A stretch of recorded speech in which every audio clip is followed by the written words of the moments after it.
واخيرا الموسم الثاني من مسلسل مونارك بيبدأ على طول من نهاية الموسم الاول اللي فيه ناس من شركة ايبكس فتحوا الطريق للاكسس مونديال عشان يرجعوا كيت.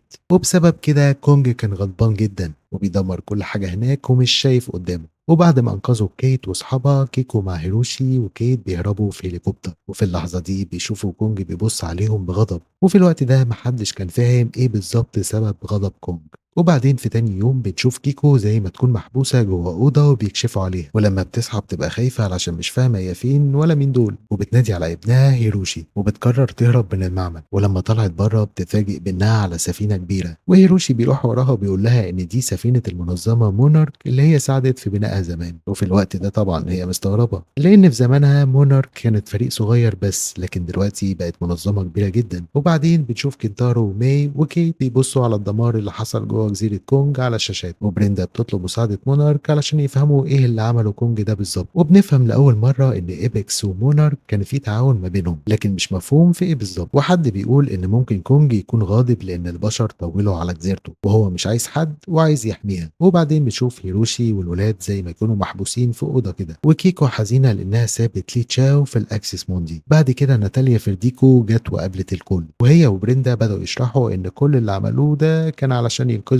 كيكو وكيت. وكيكو بتقول لهم انها عايزه ليه يرجع لانه ما ينفعش نسيبه هناك لوحده، لكن فرديجو للاسف قالت لها ان المكان لسه خطر جدا فالرجوع مش هيبقى امن. وبنشوف ان كيكو وكيت اكتر اتنين زعلانين جدا لان كل واحد فيهم عنده سبب انه يرجع ليه تشاو. وبعدها كيكو بدأت تفتكر الماضي بتاعها، وفي الماضي بنشوف بيل وكيكو وليه مسافرين ناحية جزيرة في أمريكا الجنوبية. وفي الوقت ده كيكو كانت مرتبطة ببيل، والتلاتة كانوا رايحين هناك علشان سامعين إن في وحش زي التعبان البحري اللي كان بيظهر هناك من 200 سنة تقريبا. وبنشوف لما وصلوا الجزيرة حسوا إنها غريبة جدا، ولما دخلوا القرية شافوا رموز غريبة اللي هي فعلا علامة عين الوحش إكس، والناس هناك شكلهم مش طايقينهم ولا مرحبين بوجودهم. وبعد ما اتحركوا قدام شافوا رمز عين كبير تاني على حاجة في نص الطريق وفي دم. وبعدها لاحظوا ان في بار فدخلوه، وبيل شاف حاجه غريبه متعلقه، ولما حاول يصورها واحد من اللي قاعدين مسكه وزقه ووقعه وكان هيضربه، ولولا تدخل ليه كان بيل اتطحن ضرب. وبعدين الناس هدت الموقف وعرفوا بيل غلطته وانه ممنوع يصور. وبعدين بنرجع تاني للحاضر في السفينه اللي تبع مونارك كانت لسه ماشيه بره العاصفه بتاعت جزيره الجمجمه، وكيت بتتكلم مع اخوها كنتارو اللي قال لها انه علشان ينقذها بدا يشتغل مع ابوهم في السنين اللي فاتوا، ودلوقتي علاقتهم بتتحسن. وبعودة أخته العيلة بقت كاملة، بس كيت بتقوله إنها مش جاهزة ترجع خالص من غير ليه، وده بسبب إنه ساعدها كتير جدا. وبعدها بنشوف ليه وقت لما بيقع من المركبة وبيفضل جوه عالم الأكسس موندي. كيت كانت بتراقب هيروشي وكيكو، وهيروشي فرحان جدا إن أمه رجعت. فعلى حسب كلامه كيكو كانت محبوسة لسنين في الأكسس موندي فجسمها مش قادر يتأقلم لسه مع المكان كويس. وبعدها كيت طلبت من هيروشي أبوها إنه يساعدها ترجع ليه، بس هو قال لها إن ده دلوقتي خطر جدا ما يقدروش يكسروا أي قواعد في المكان اللي هم فيه. وساعتها قالت له ما أنت كسرت قواعد كتير قبل كده، جاي تفتكر القواعد دلوقتي؟ فهو ما قدرش يرد عليها. وفي الآخر قالت له إنها هتروح برضه ولو عايز تساعد ساعد، بس كده كده أنا لازم أروح الجزيرة وأرجع ليه. وفي الوقت ده بنشوف بريندا اللي يعتبر بتدير إيبكس وهي بتتكلم مع ماي وبتقول لها إنها عملت كل ده علشان تحميها، وإنها عارفة قد إيه هي موهوبة جدا وإيبكس فعلا محتاجين مهاراتك. بس ماي مش بترد عليها بالموافقة أو أي حاجة لأنها عارفة إنه جواهم شر. فبعدها بتخرج بره بتقابل كيت وبتحكي معاها، وكيت بتقول لها إن كنتارو صلح علاقته مع هيروشي في السنين اللي هي كانت مختفية فيهم في الأكسس موندي، ودلوقتي هي كمان محتاجة تصلح علاقتها مع أبوها، لكن أول حاجة تعملها لازم تنقذ ليه. وبعد شوية بنشوف التلاتة بيسرقوا مركبة صغيرة وبيروحوا تاني ناحية جزيرة الجمجمة. وبعدين بنشوف شوية وحوش كده في السكة زي وحش اللي شبه الكابوريا واللي اسمه مانتل كلاو. وبعدين لما بيوصلوا الجزيرة بيتحركوا جوه الغابة، وهناك شافوا مخلوقات خطيرة زي الطيور الصغيرة اللي اسمها ليف وينجز. وبعدها بنشوف طائر ضخم مجنح شبه الخفاش بينزل بصعقة على الليف وينجز وبيموته، وده أصلا وحش مجنون اسمه في سايكو فوليتشر. وبعدين بينزل على الأرض بياخد حاجة والكل طبعا شايف وخايف، وبعد كده أخد بعضه وطار. وبعدين بنرجع تاني للماضي. بالليل بيل ولي وكيكو كانوا قاعدين في البار، وبعد ما شافوا جزء من جسم الوشم اتأكدوا إنه قريب. بيل ساعتها نقل الرسم الكامل للوحش من وشم وشم واحد من اللي قاعدين، وهو ده التايتن اكس. وبيل كان متأكد ساعتها انهم هيلاقوا حاجة كبيرة هنا، بس لازم يصبروا ويقعدوا وقت اكتر من كده. وبعدها الجرسونة راحت له وطلبت ترقص، ولما قال لها انه مرتبط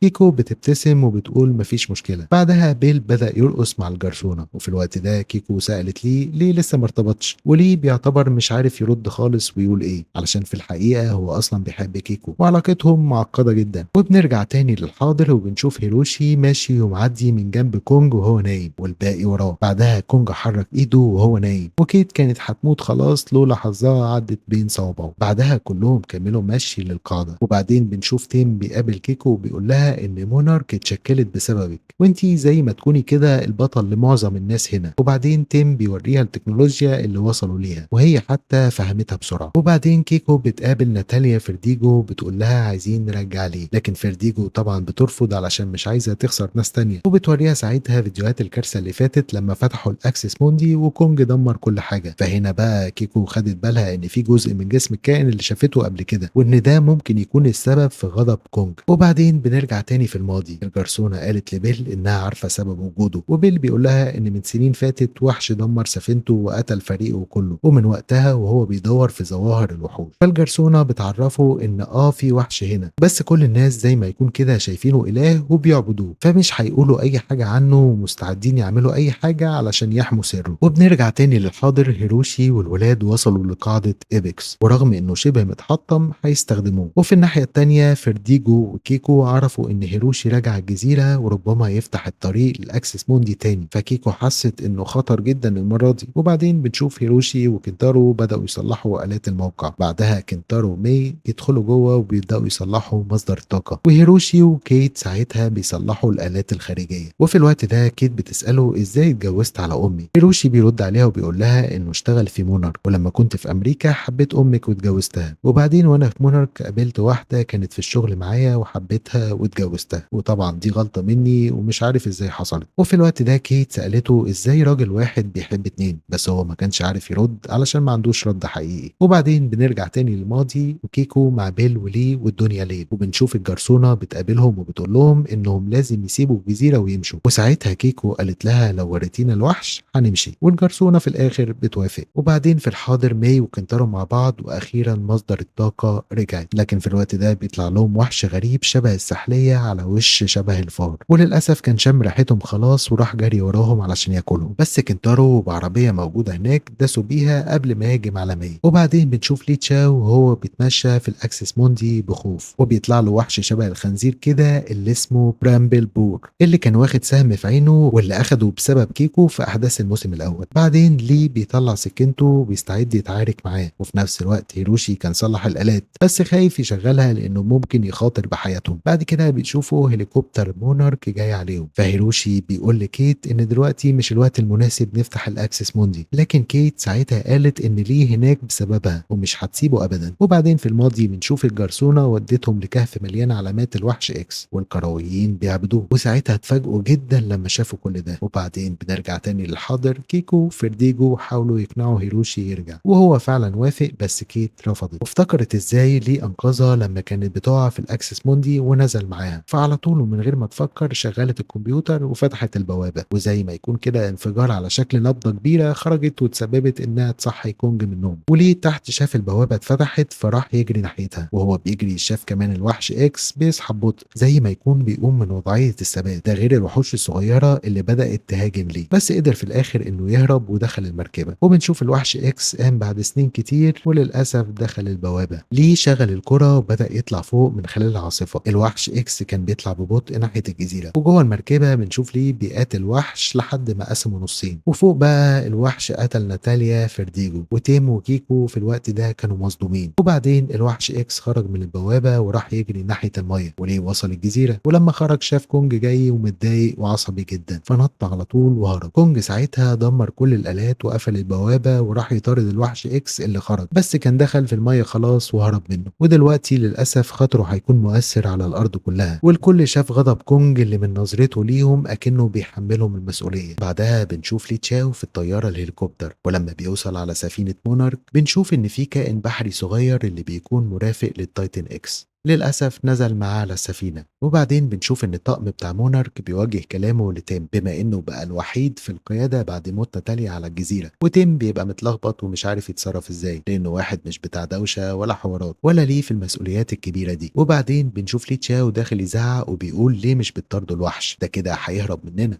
وعمال يقول فين المسؤول هنا. وبعدين بيتفاجئ ان مفيش غير تيم اللي قدامه هو اللي مسؤول عن مونارك، اللي ساعتها بيقول له انا مش هعمل حاجه غير لما تجيلي اوامر من واشنطن. وليه بيقول له مفيش وقت للكلام الفارغ ده، لو الوحش ده وصل في مكان على الارض يبقى هنشوف يوم اسود زي بالظبط يوم الجي داي. وكان قصده ساعتها لما جودزيلا ظهر في 2014 وكان يوم كارثي بسبب الدمار اللي حصل. وليه خايف ده يحصل تاني وتيم مش عارف يتصرف، وبيقول له انت مالكش كلمه هنا وكفايه اللي انت عملته قبل كده، انت عرضت العالم كله للخطر. وكيكو ساعتها كانت واقفه ومش فاهمه اي حاجه علشان عارفه ان ليه حد مش بتاع مشاكل. وبعدين الجدال ما بينهم بينتهي ان تيم بيقول له خلاص هنتبع الوحش. وبعد كده بنشوفه بيبلغ الطاقم بتاعه انهم يبقوا قريبين منه، يعني يخلوا في مسافه كويسه بينه وبينهم علشان ما يحصلش مشاكل. وبعدين نشوف الوحش الصغير ده ماشي على السفينه بيدور على اي حاجه يعملها. وبعدين نشوف هيروشي مع كنتارو ابنه بيتكلم انه متضايق ومش مصدق اللي حصل وان في وحش خرج من البوابه وحاسس ان دي غلطته وعمال يدور على الكمبيوتر بتاعه على ايه الغلط اللي حصل معاه. وبعدين هيروشي وهو متضايق بيقول له انا المفروض ما كنتش خليت كيت تدوس على الزرار. وفي الوقت ده هي بتظهر وبتدخل عليهم، فطبعا بتصدم وبتزعل وبتمشي من قدامه، وهيروشي بيجري وراها علشان يصالحها. وهي بتقول له انت بتلومني؟ فهو بيقول لها لا طبعا مش بلومك. فهي بتقول له امال ده ذنب مين؟ وبيرد عليها وبيقول لها مش لازم يكون ذنب حد، اللي حصل حصل ولازم نبص لقدام. وكيت بتقول له ده اسلوبك انت،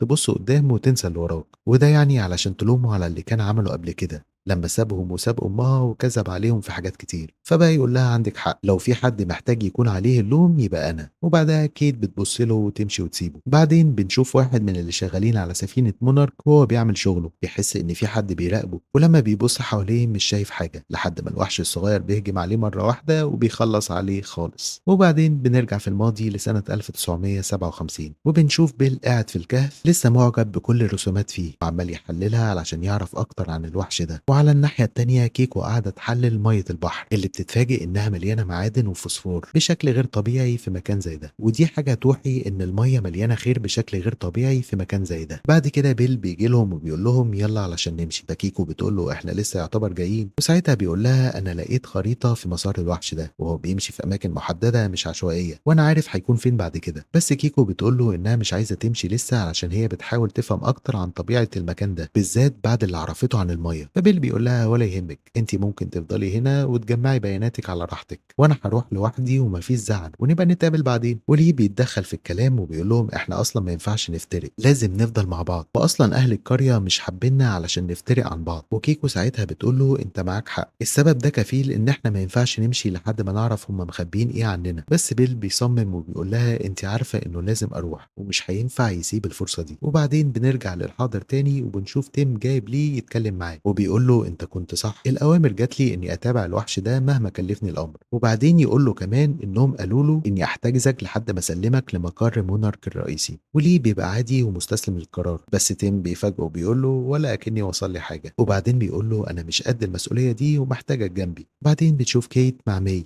وكيت بتحكي لها اللي حصل وانها متضايقه من ابوها. وماي بتقول لها طيب انت كلمتي امك وطمنتيها عليكي؟ فكيت بتقول لها لا لسه. فماي بتقول لها ازاي يعني؟ المفروض تكلميها تطمنيها عليكي، انت بقالك سنتين مختفيه فلازم كنت تتصلي بيها. فكيت بتقول لها حاجات كتير حصلت من وقت ما رجعت وما كنتش لازم اضغط على الزرار ده. وساعتها ماي بتزعق فيها وبتقول لها كلنا كنا مساهمين معاكي. وكيت بتقول لها انا اللي دوست على الزرار. بس ماي بتقاطعها وبتقول لها لا كلنا كنا معاكي وكلنا رحنا الجزيره علشان ننقذ ليه، لان كده كده احنا عملنا الصح. فاللي هو يعني فكك من اللي بتفكري فيه ده، وبتمشي وبتسيبها. بعد كده بنشوف كيكو بتتكلم مع ليه في اللي قاله تيم وقت ما كانوا شادين مع بعض. وليه بيقول لها انا زي ما انا ما اتغيرتش، العالم بس اتغير وكل حاجه اتغيرت ومونارك نفسها اتغيرت، وبلاش تنبهري من اللي انت شايفاه ده، الروتين الحكومي موجود ورا كل حاجه. وبعد كده بيعرفوا من الشاشات واجهزه الرادار ان الوحش اكس بقى بيزود سرعته وانهم كده ممكن ما يعرفوش يطاردوه. وليه بيقول لهم زودوا الطاقه على الاخر علشان ما يهربش مننا. وتيم بيبقى معترض علشان لو زودوا الطاقه على اقصى حاجه ممكن يحصل مشكله في السفينه وده ممكن يعرض الطقم كله للخطر. فليه بيقول له ما ينفعش نسيبه يهرب مننا، وحتى حتى كمان الأوامر جات لك بكده. وبعدين كيكو بتلاحظ على الرادار إن في زي سفن كتير قدامه،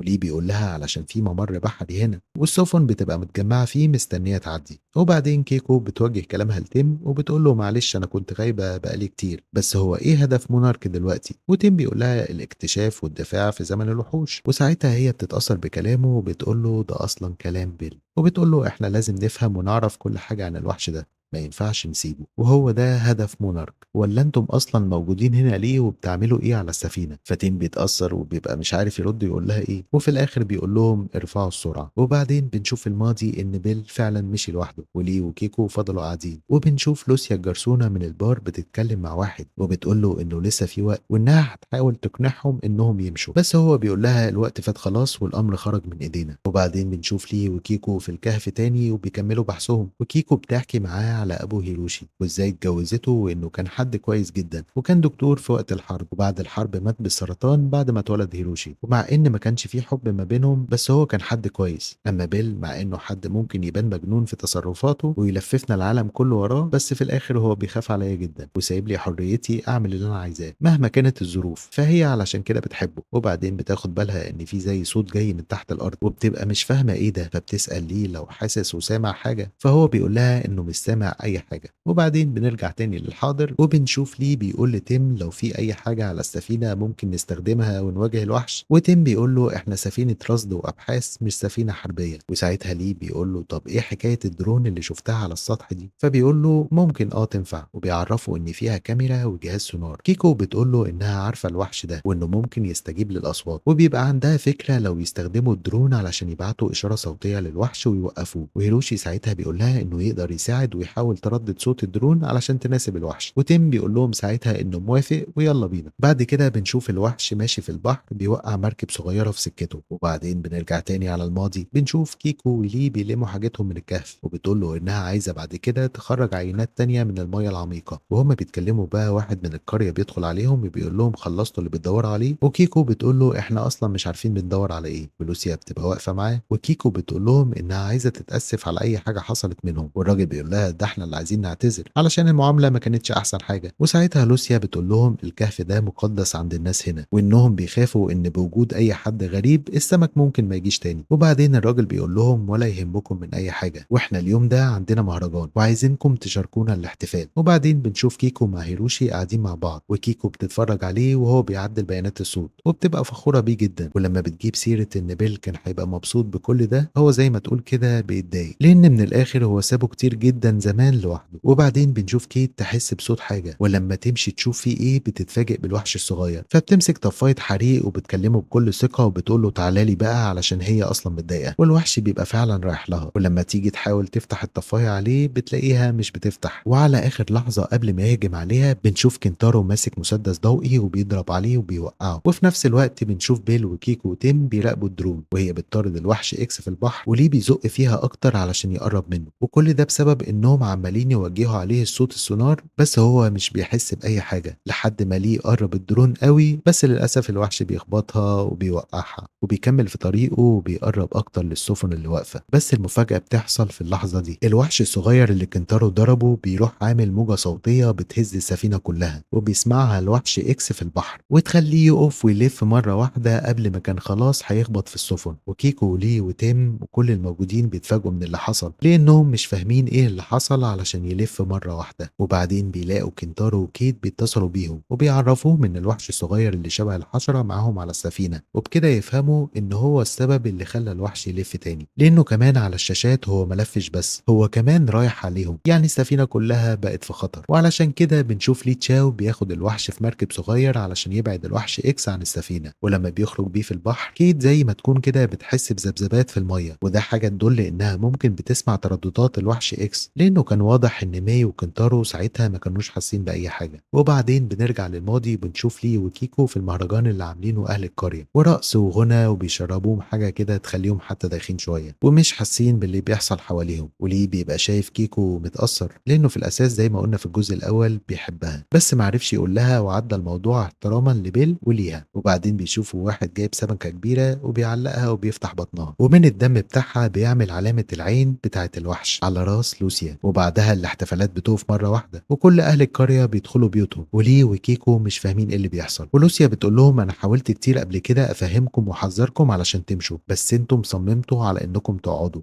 وبتقول لهم سرنا مش هينكشف وانا اسفه، وبتسيبهم وبتمشي هي كمان. وليه ساعتها بيقول لكيكو احنا لازم نلاقي مركب ونمشي من هنا فورا. فكيكو بتقول له انت حاسس وسامع بده، علشان هي كده زي ما تقول سامعه باللي بيحصل تحت الارض. وليه بيقول لها انه مش حاسس بحاجه، لحد ما بنشوف ان الارض بقت بتنشق حرفيا من تحت، وكمان وحوش صغيره بقت تطلع من تحت الارض ورايحه في اتجاههم. وبكده ليه يبقى حس وشاف بالمشكله اللي هم فيها، وبيقول لها يلا نهرب. وعلى الناحيه التانيه في الحاضر بنشوف ليه راكب المركب ومعاه الوحش الصغير، والوحش اكس بيطارده لحد ما ليه عرف يرميه في البحر وراح للوحش اكس في الاخر. وليه بسبب الموج العالي كان هيغرق، بس حظه كويس قدر يخرج من الموجه حي. واللي على السفينه بقوا مش مصدقين اللي حصل قدامهم. وفي نفس الوقت بنرجع للماضي علشان نشوف ليه وكيكو بيحاولوا يستخبوا او يلاقوا مركب، والوحوش الصغيره بقت تقرب منهم. لكن المفاجاه بتحصل لما بنشوف الوحش اكس بيخرج من البحر منور احمر، وبجسمه الكبير كان هيخبط كيكو ويموتها، لولا ليه اللي قدر يتدخل في الوقت المناسب وقدر يحميها.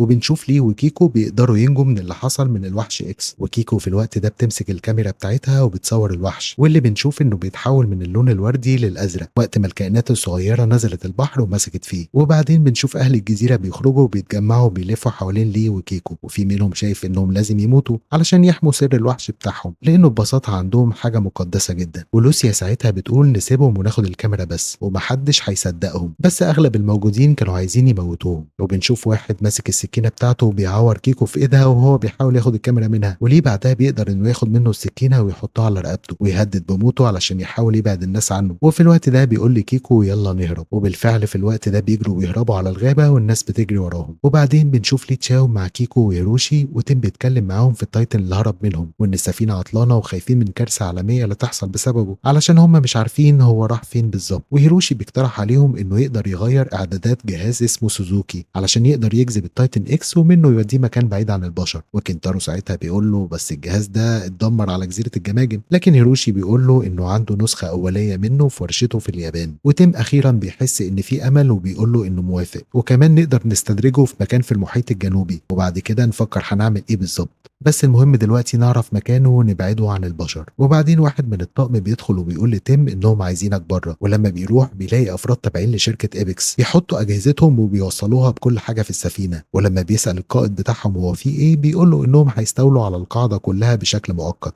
لحد ما نعرف بالظبط مكان تايتن اكس، وده لان اجهزتنا والتكنولوجيا بتاعتنا افضل منكم بكتير. ولما تيم بيعترض على الكلام ده وبيقول انه هيكلم باريس المدير، الشخص اللي من ايبكس بيقول له ابقى سلم لي عليه. وبعدين بنشوف تيم بيتكلم مع باريس مدير مونارك، وتيم بيقول له ازاي تخلي ايبكس يديروا القاعده، وهو بيقول له عشان ما عندناش الرفاهيه اننا نستنى مصيبه تانية تحصل بسبب الوحش اللي خرج بسببنا، ولو الناس عرفت او اللي حصل خرج للسوشيال ميديا هتبقى مصيبه. وتيم بيقول له هو انا امري انتهى، وباريس بيرد عليه ساعتها وبيقول له اننا لسه بنشوف ده. وبيكمل كلامه وبيقول له اعمل كل حاجه ايبكس محتاجاها، وفر لهم كل سبل الراحه واي طلبات نفذها. واخيرا بيقول له عايزك تسلم لي تشاو وكيكو. فتيم بيستغرب وبيقول له ليه كيكو، وباريس بيقول له هي دي الاوامر. وبعدين بنشوف تيم بياخد ليه وكيكو وهيروشي وكنتارو علشان يهربهم بره السفينه علشان يحميهم. وليه وكيكو مش فاهمين هم مين ايبكس دول، وهو بيقول لهم انهم شركه غنيه جدا وعندهم علاقات وتكنولوجيا افضل، وهم السبب اننا عرفنا نرجعكم من الاكسس موندي، واي حاجه فيها تايتنز هم داخلين فيها علشان بيعرفوا يطلعوا منها فلوس، بس هدفهم ايه بالظبط مش عارف. وبعدين بنروح على طوكيو في اليابان، وهيروشي بياخد ليه وكيكو وكنتارو على ورشته علشان يشوفوا الجهاز، وبيقول لهم لما يشتغل نقدر نستدرج الوحش ده بعيد في اي حته علشان مونارك تتعامل معاه. وكيكو بتبقى مذهوله من الجهاز لانه بسيط ومش كبير ولا ضخم زي القديم. وكنتارو ساعتها بيقول لها انه بيه استدعى جودزيلا قبل كده. وكيكو ساعتها بتتفاجئ، وهيروشي بيقول لها ده كان بالصدفه علشان كنت بحاول اكد نظريتك انت وبيل بان في شبكه تحت الارض خاصه بالتايتنز. وبعدين هيروشي بيقول لهم ان هو وكنتارو هيشتغلوا عليه، بس هيحتاج المخطط الكهربي اللي موجود في مكتبه. وليه بيقول له انه هيروح هو وكيكو يجيبوه، مع انه قلقان جدا عشان الوقت مش في صالحهم لان مونارك بتدور عليهم بعد ما هربوا، وكمان في وحش طليق ممكن يعمل قلق في اي لحظه. وبعدين بنرجع تاني للماضي وبنشوف ليه مع كيكو وهم بيجروا من اهل الجزيره، وليه بياخد الكاميرا من كيكو وياخد الفيلم منها وبيرمي الكاميرا على الارض علشان يعني تبقى زي طعم للناس اللي بيجروا وراهم ويحلوا عنهم شويه. وده فعلا بيحصل لما واحد بيلاقي الكاميرا على الارض وبيقول لهم انه لقاها. وليه وكيكو في الوقت ده كانوا مستخبيين ورا الصخر، ولما الناس بتمشي بتلاقي كيكو بتحرك رجليها غصب عنها فبتعمل صوت، بس حظها الحلو ان لوسيا بس هي اللي خدت بالها، وبالرغم انها بتشوفهم لكن في الاخر بتاخد بعضها وبتمشي. وبعد كده بنشوف تيم سايب القاعده بتاعته وقاعد مع ماي في امريكا علشان يتكلم معاها في موضوع ايبكس، لان هو شاكك فيهم بس ما عندوش اي دليل، وعايز ماي ترجع تشتغل معاهم يمكن تعرف بيخططوا على ايه، لانه مش قادر يصدق ان هدفهم الوحيد هو انهم يلاقوا الوحش اكس وبس. وماي اخيرا بتقول له انها موافقه. وبعدين بنشوف كيت بترجع على بيتها وبتدخل تقابل امها اللي بتبقى فرحانه جدا انها شافتها ورجعت كويسه علشان بقالها سنتين مختفيه وما كانتش تعرف عنها حاجه. وساعتها بيتكلموا عن اللي حصل، وكيت بتقول لها انه بالنسبه لها كل حاجه كانت في ايام معدوده وانها حاسه انها ما اختفتش كتير. وبعدين بنشوف ليه مع كيكو في مكتب هيروشي بيدوروا على مخططات الكهرباء اللي محتاجها، وساعتها كيكو بتلاحظ صور هيروشي مع ام كيت ومع ام كنتارو، تبقى مش فاهمه اي حاجه. ولما بتسال ليه ازاي هيروشي كان متجوز اتنين بيقول لها ان دي مش قصته ومش دوره انه يحكي حاجه زي كده، وان دي قصه لازم تسمعها منه هو شخصيا. وكيكو بتبقى متضايقه علشان مش عارفه حاجات كتير عن هيروشي ولا عاشت معاه طفولته. وبنرجع تاني في الماضي علشان نشوف ليه بيلاقي بيت مهجور في الغابه وبيدخل يستخبى فيه مع كيكو، وبعد كده بيبتدي يعالج الجرح اللي كان حصل في ايديها لما اتعورت. وساعتها كيكو بتقول له ايه النظرات اللي كانت منك لما كنا في الحفله، وهو ساعتها بيقول لها ان مفيش حاجه، ده يمكن تاثير الشرب وبس، وانا فاهم كويس انك انت وبيل بتحبوا بعض وهو ده الحال. وبنرجع تاني للحاضر وبنشوف ماي بتقابل بريندا وبتتكلم معاها في انها عايزه ترجع الشغل مع ايبكس، وبريندا طبعا بتبقى متفاجئه علشان اكتر من مره كانت عايزاها ترجع للشغل بس هي كانت بترفض. وماي المره دي بتقول لها انها عايزه الفرصه دي وانها اتعلمت من اخطاء الماضي. وبريندا بتقول لها الكود اللي مسحتيه لسه موجود. وساعتها ماي بترد عليها وبتقول لها اكيد لسه معايا نسخه، فبريندا على طول بتوافق انها ترجع للشغل. وبعدين بنشوف هيروشي مع كنتارو وهما بيتقابلوا مع لي وكيكو، وفي الوقت ده كيكو بتتكلم مع هيروشي على انفراد وهما ماشيين، وبتقول له ان لو في حاجه مضايقاه يقدر يحكي معاها في اي حاجه لان هي امه. ولما بيقول لها مفيش حاجه بتقول له انا شفت الصور في مكتبك وعرفت انك متجوز اتنين. وساعتها هو بيبص لها وبيقول لها لا،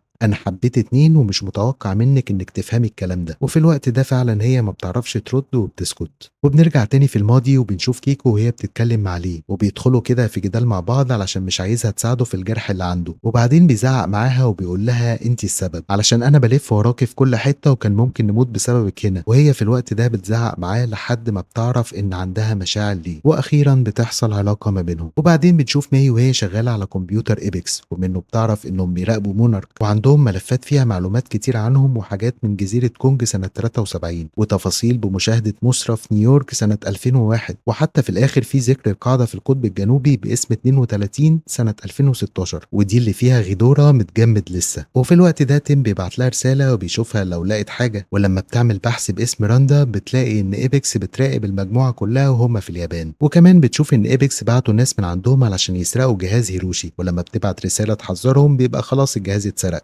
وساعتها هيروشي بيبقى مصدوم ومش فاهم السبب. بس بعدها على طول بنشوف في التلفزيون ان في وحش ظهر في البحر وان مونارك بتحذر الناس منه. يعني من الاخر كده ايبكس سرقت الجهاز علشان تخلي الوحش اكس يقرب من الشواطئ وتظهره للميديا وللناس، واللي فعلا بنشوف انهم بقوا خايفين جدا علشان التحذيرات بقت بتجيلهم على الموبايلات وفي التلفزيون وكله حرفيا عايز يروح على بيته. وكيت في الوقت ده بتبقى متأثرة علشان حاسة بالذنب، وده علشان هي السبب في ان الوحش ده موجود لما فتحت البوابة ليه، وطبعا خايفة لا يوم الجي دي يتكرر تاني علشان في اليوم ده هي فقدت ناس تعرفهم، واتوبيس المدرسة اللي كانت شغالة فيه وقع من على الكوبري، وعلشان كده هي بص على الكوبري وبتعيط علشان حاسة انه ممكن يحصل كارثة كده تاني زي بالظبط يوم ظهور جودزيلا، بس المرة دي هتبقى هي السبب. وبعدين بنرجع تاني للماضي وبنشوف ان بيل بيلاقي ليه وكيكو بيبقى مبسوط انه لقاهم كويسين، وكيكو بتبقى مش عارفة تتكلم بسبب اللي حصل بينها وبين ليه، وليه طبعا في الوقت ده بيبقى واقف يتفرج وهو مستسلم. وبعدين لما بيسيبوا الجزيرة ويرجعوا بنشوف ليه قاعد لوحده في الشقة وهو متضايق، وفي الوقت ده بيلاقي جواب باسمه، ولما بيفتحه بيلاقي انه من كيكو اللي بتقوله انها حبته بس قلبها مع بيل، وانه لازم ينسى اللي حصل علشان الصداقة اللي ما بينهم تستمر، وانه كده افضل كتير علشان اللي بنوه ما يتهدش. وبتختم كلامها بانه ممكن لو في حياة تانية كانوا ممكن يكونوا مع بعض، بس حاليا هي عارفة انها لازم تكون مع بيل. بعد كده بنشوف هيروشي مع كيكو بيتكلموا، وكيكو بتحاول تهديه علشان متضايق ان الجهاز اتسرق، ولما بتقول بيقول له إنه أكيد في مونارك هنلاقي حل، بتلاقيه بيتضايق وبيتعصب في الكلام أكتر وأكتر، وبيقول لها أنتِ زيه بالضبط، أهم حاجة عندِك مونارك ومطاردة الوحوش. وكيكو بتبقى مش فاهمة ماله ولا ليه بيتكلم كده معاها، وساعتها بيقول لها إن بيل سابه وهو عنده 11 سنة، وساعتها كيكو بتقول له أكيد حاجة حصلت، فهو بيقول لها أنا ما شفتوش أصلًا من وقت لما مشى.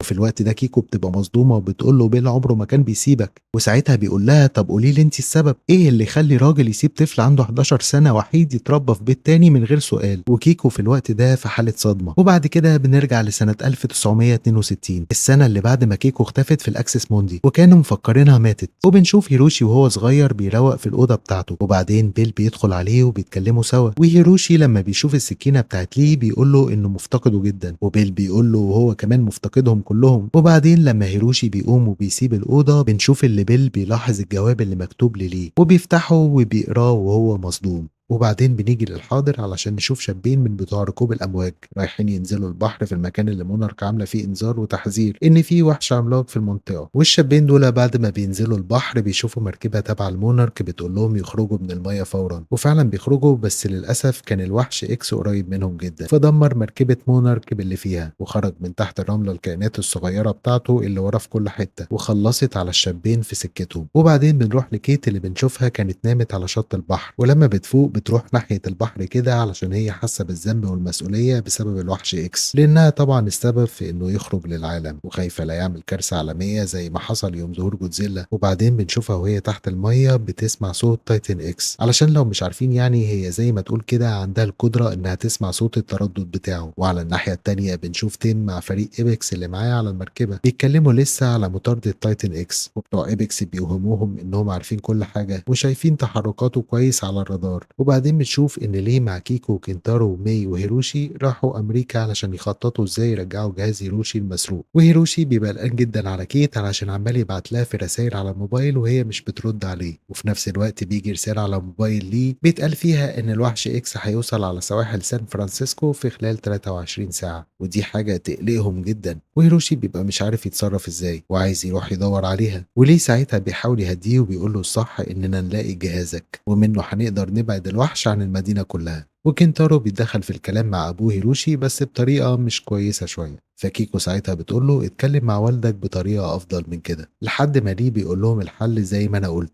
إننا نبعد الوحش ده عن الساحل بأي طريقة، وده أحسن حل علشان نتجنب أي كارثة جديدة. وبعدين بنشوف كيت بعد ما خرجت من البحر وماشية سرحانة في الشارع وسط الناس اللي بتسيب المدينة وتمشي، وهي ماشية في واحدة ست بتوقفها وبتسلم عليها وبتقول لها إنها أم مايكل. وكيت ساعتها بتقلق لا يكون حد من الأطفال اللي ماتوا في حادثة الباص اللي وقع من على الكوبري يوم ظهور جودزيلا، بس الست بتقول لها ابني بخير بسببك علشان انت الوحيدة اللي حاولتي تعملي اللي عليكي وما هربتيش وساعدتي ابني يهرب. وفي الوقت ده حتى بيجي مايكل وبيسلم عليها، ودي طبعا حاجة ترفع من معنويات كيت جدا، علشان بعد كده بنشوفها بتروح لأمها وبتقول لها إنها عايزة ترجع مونارك علشان ده المكان اللي حاسة إنها لازم تكون فيه دلوقتي. وأمها بتبقى متضايقة علشان هي لسه راجعة وكانوا أصلا مفكرينها إنها ماتت لما اختفت سنتين، بس كيت ساعتها بتقول لها إنها لازم ترجع علشان هي السبب في وجود الوحش اللي على وشك يهجم على المدينة، ولازم أساعد في تصليح الموقف. وفي الآخر بتحضنها وبتسيبها وتمشي. وبعدين بنرجع على المجموعة بتاعتنا اللي بيخططوا لكل حاجة علشان يعرفوا يدخلوا مؤسسة إيبكس ويرجعوا منها جهاز هيروشي، ومي بتعرفهم هيحتاجوا تصريح معين من واحد شغال جوه وبيروح بار معين، فبنشوف ليه بيدخل البار وبيعمل فيها سكران ومش فارق معاه حد، وكنتارو ومي معاه علشان يقدروا يلهوا الموجودين. وبعدين لما ليه بيدخل في خناقة مع واحد بيقع على الأرض وبيعمل إن جاله القلب، فالراجل اللي عاملين عليه القصة بيدخل على أساس إنه فاهم في الإسعافات الأولية. وكنتارو في اللحظة دي بيسرق شنطته وبيديها لكيكو اللي بتوصلها لهيروشي اللي بيحط فيها جهاز إنذار معين علشان بعد كده يستخدموه جوه، والخطة بتنجح فعلا وكل حاجة بتمشي زي ما خططوا. وبعدين بنروح على سفينة مونارك وبنشوف جدال في الكلام بين تيم والراجل بتاع إيبكس على يعملوا إيه مع تايتن إكس اللي قدامهم على الشاشات إنه بيقرب من ساحل المدينة، وتيم مش عارف يعمل إيه بس التاني بيقول له إحنا عندنا الحل وهو التعايش، إحنا قريب جدا هنعرف يكون عندنا القدرة على التعايش معاهم. وتيم بيبقى مستغرب الكلام. وبعدين بنشوف إن كيكو مع هيروشي وكنتارو واقفين رايحين عند بيت بريندا، وكنتارو بينزل معاه مفك وبيعطل عربية بريندا على أساس يأخروها من إنها تروح على إيبكس. وبعدين بتشوف ماي بتروح على الشركة وبتفتح اللاب بتاعها هناك وتبتدي تدخل على ملفات الشركة علشان تعرف تحدد مكان جهاز هيروشي، وبعدين تشغل الإنذار من الجهاز اللي كانوا حطوه في شنطة الراجل هناك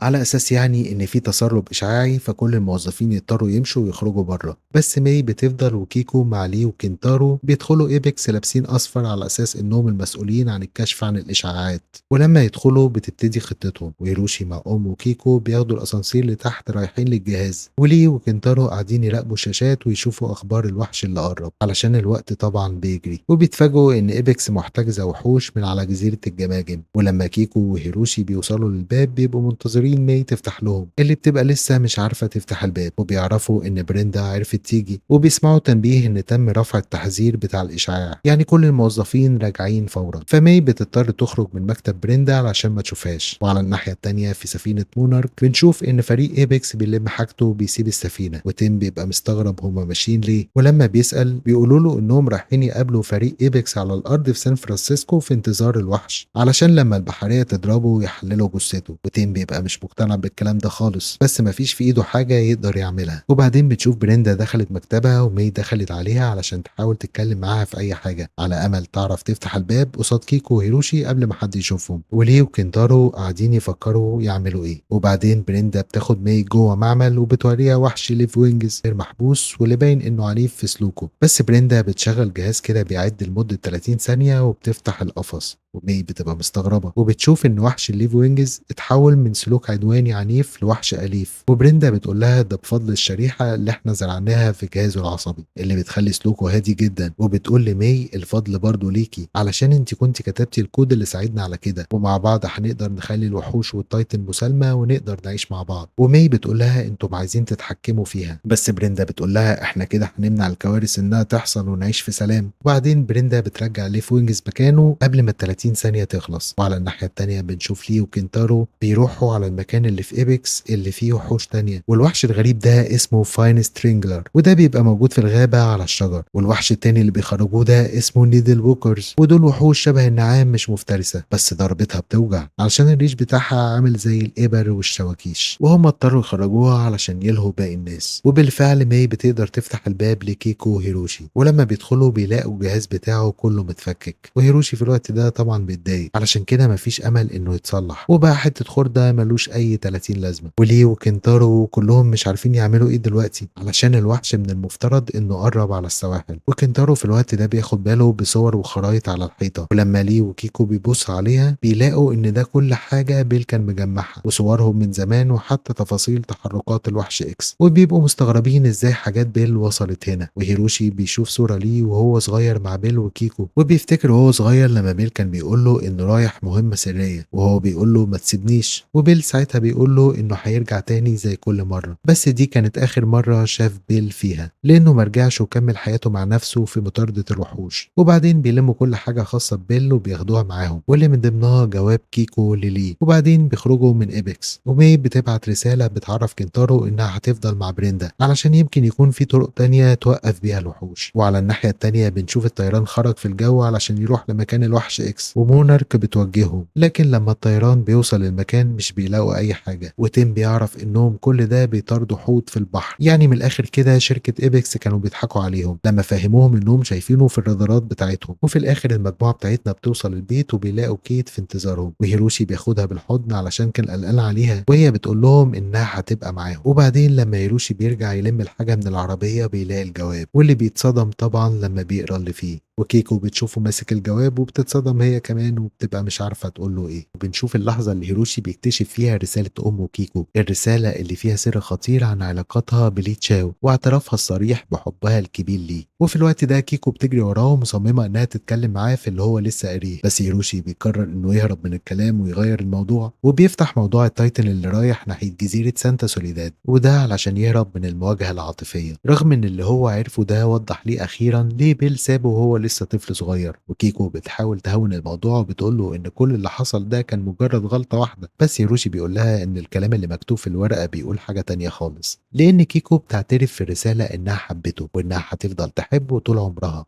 وإنها كمان كانت بتتمنى يعيشوا حياتهم سوا في حياة تانية، وبيقول لها بإن الرسالة دي كانت مستخبية وسط حاجات بيل، وده معناه إن بيل كان عارف طول الوقت باللي هي عملته. وبكده هيروشي بقى عنده فكرة واضحة عن السبب الحقيقي اللي خلى والده يسيبه. وفي اللحظة دي القصة بتودينا لسانتا سوليداد، وهي جزيرة صغيرة موجودة في جنوب تشيلي. والتايتن اكس بيرجع للمكان ده بالظبط كل 15 سنة في نفس الميعاد، بس المرة دي شكل المكان اتغير خالص. مفيش الأكواخ الخشبية القديمة، وبقى فيه قاعدة كاملة لشركة إيبكس مليانة بأحدث التكنولوجيا عشان يصطادوه. وماي بتكون من أوائل الناس اللي بتوصل مع مديرتها بريندا، وبتسمع إن فاضل 13 ساعة بس والتايتن يظهر، فبيكونوا مستعجلين جدا. المديرة مقتنعة جدا إن الكود اللي مي عملته هو اللي هيخلي إيبكس تسيطر على التايتن، بس مي مش حاسة إنها قد المسؤولية الكبيرة دي خالص. وبعدين بنرجع تاني لهيروشي وبنلاقيه واقف قدام الهانجر وحزين وغضبان من نفسه ومن كل الناس اللي حواليه. وفي اللحظة دي بيظهر ليه علشان يواجهه، وبيقول له إن الغضب مش هو الطريق اللي لازم يمشي فيه. ما ينفعش يقضي بقية حياته شايل غل وحقد بسبب غلطات غيره، ولازم يركز إنه يبني مستقبله هو. وليه بيفكروا بحقيقة مفيش منها مفر.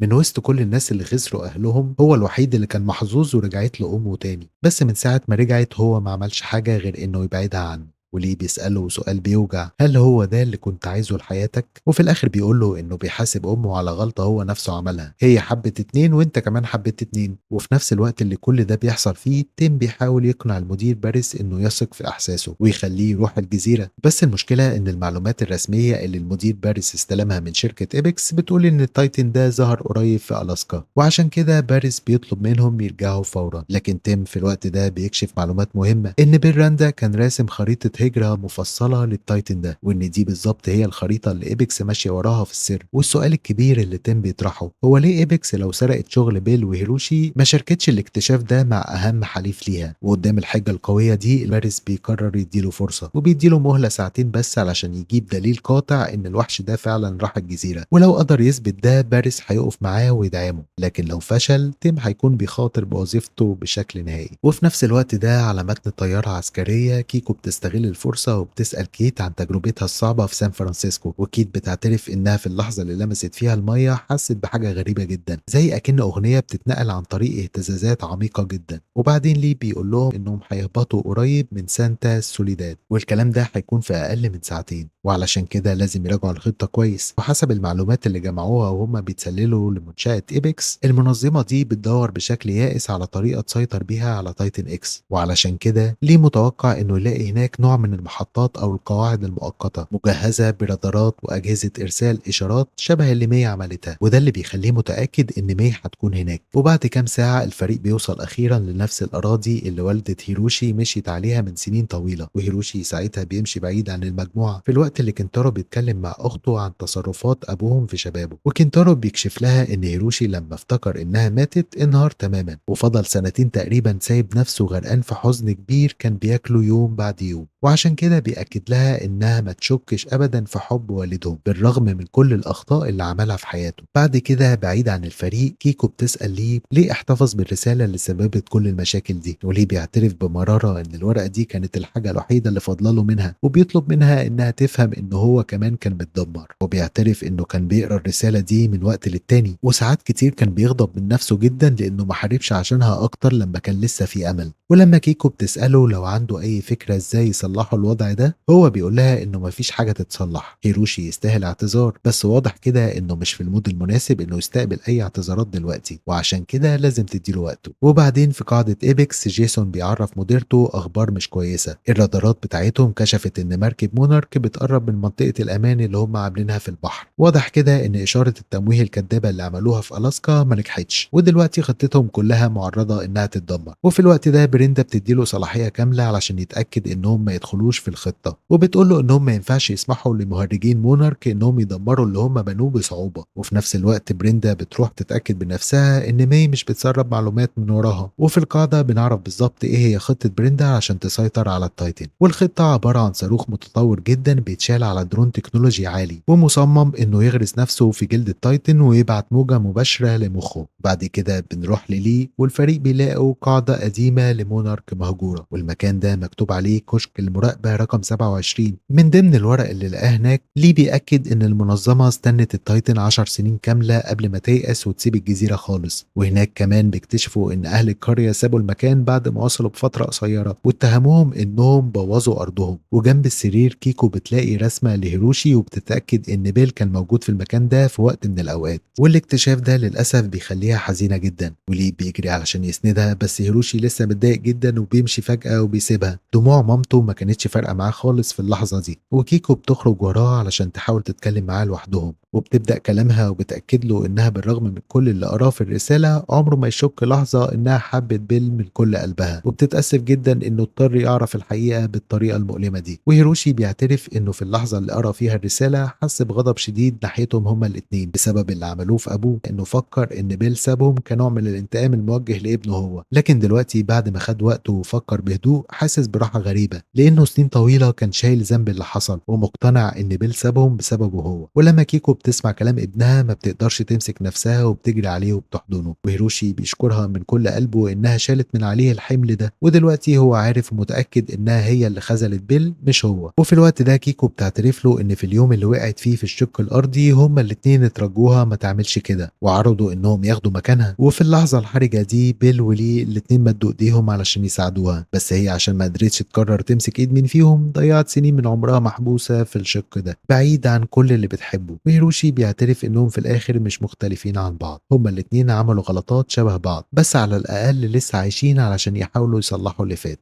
وبعد كده بنرجع لسنة 2014 وبنشوف تيم بيكلم هيروشي في التليفون وبيقول له انهم لقوا شنطة بيراندا ولازم يجي حالا. وهيروشي بيرد ببرود وبيقول له انه ما يعرفش والده كويس قوي وبيطلب منه هو اللي يتصرف في الشنطة دي. بس تيم بيضغط عليه وبيفكره ان ده ابوه وان ما فيش حد في الدنيا هيقدر يفهم الابحاث دي ويطلع منها حاجة مفيدة غيره هو. والكلام ده بيخلي هيروشي يقتنع وبيشيل ايده من على باب بيته وبيقرر يأجل زيارته العائلية. وبعدين بنرجع للوقت الحالي وتيم واقف في غرفة القيادة في المركب، وفجأة السونار بيلقط حاجة بتقرب بسرعة رهيبة على بعد أقل من كيلو، والحاجة دي لسه طالعة على السطح حالا وما قدروش انهم يلقطوها قبل كده علشان كانت في مية عميقة جدا. الوحش رايح في اتجاه المركب بالظبط، والحسابات بتقول ان التصادم هيحصل كمان 18 ثانية، وساعتها القبطان بيدي اوامر بتغيير المسار باقصى سرعة والمركب بتنجو من التايتن باعجوبة. بعد كده الوحش بيكمل طريقه للقرية وبسبب سرعته المركب مش هتقدر تحصله. تيم بيقرر يبلغ ليه انهم مش هيقدروا يوصلوا في الوقت المناسب.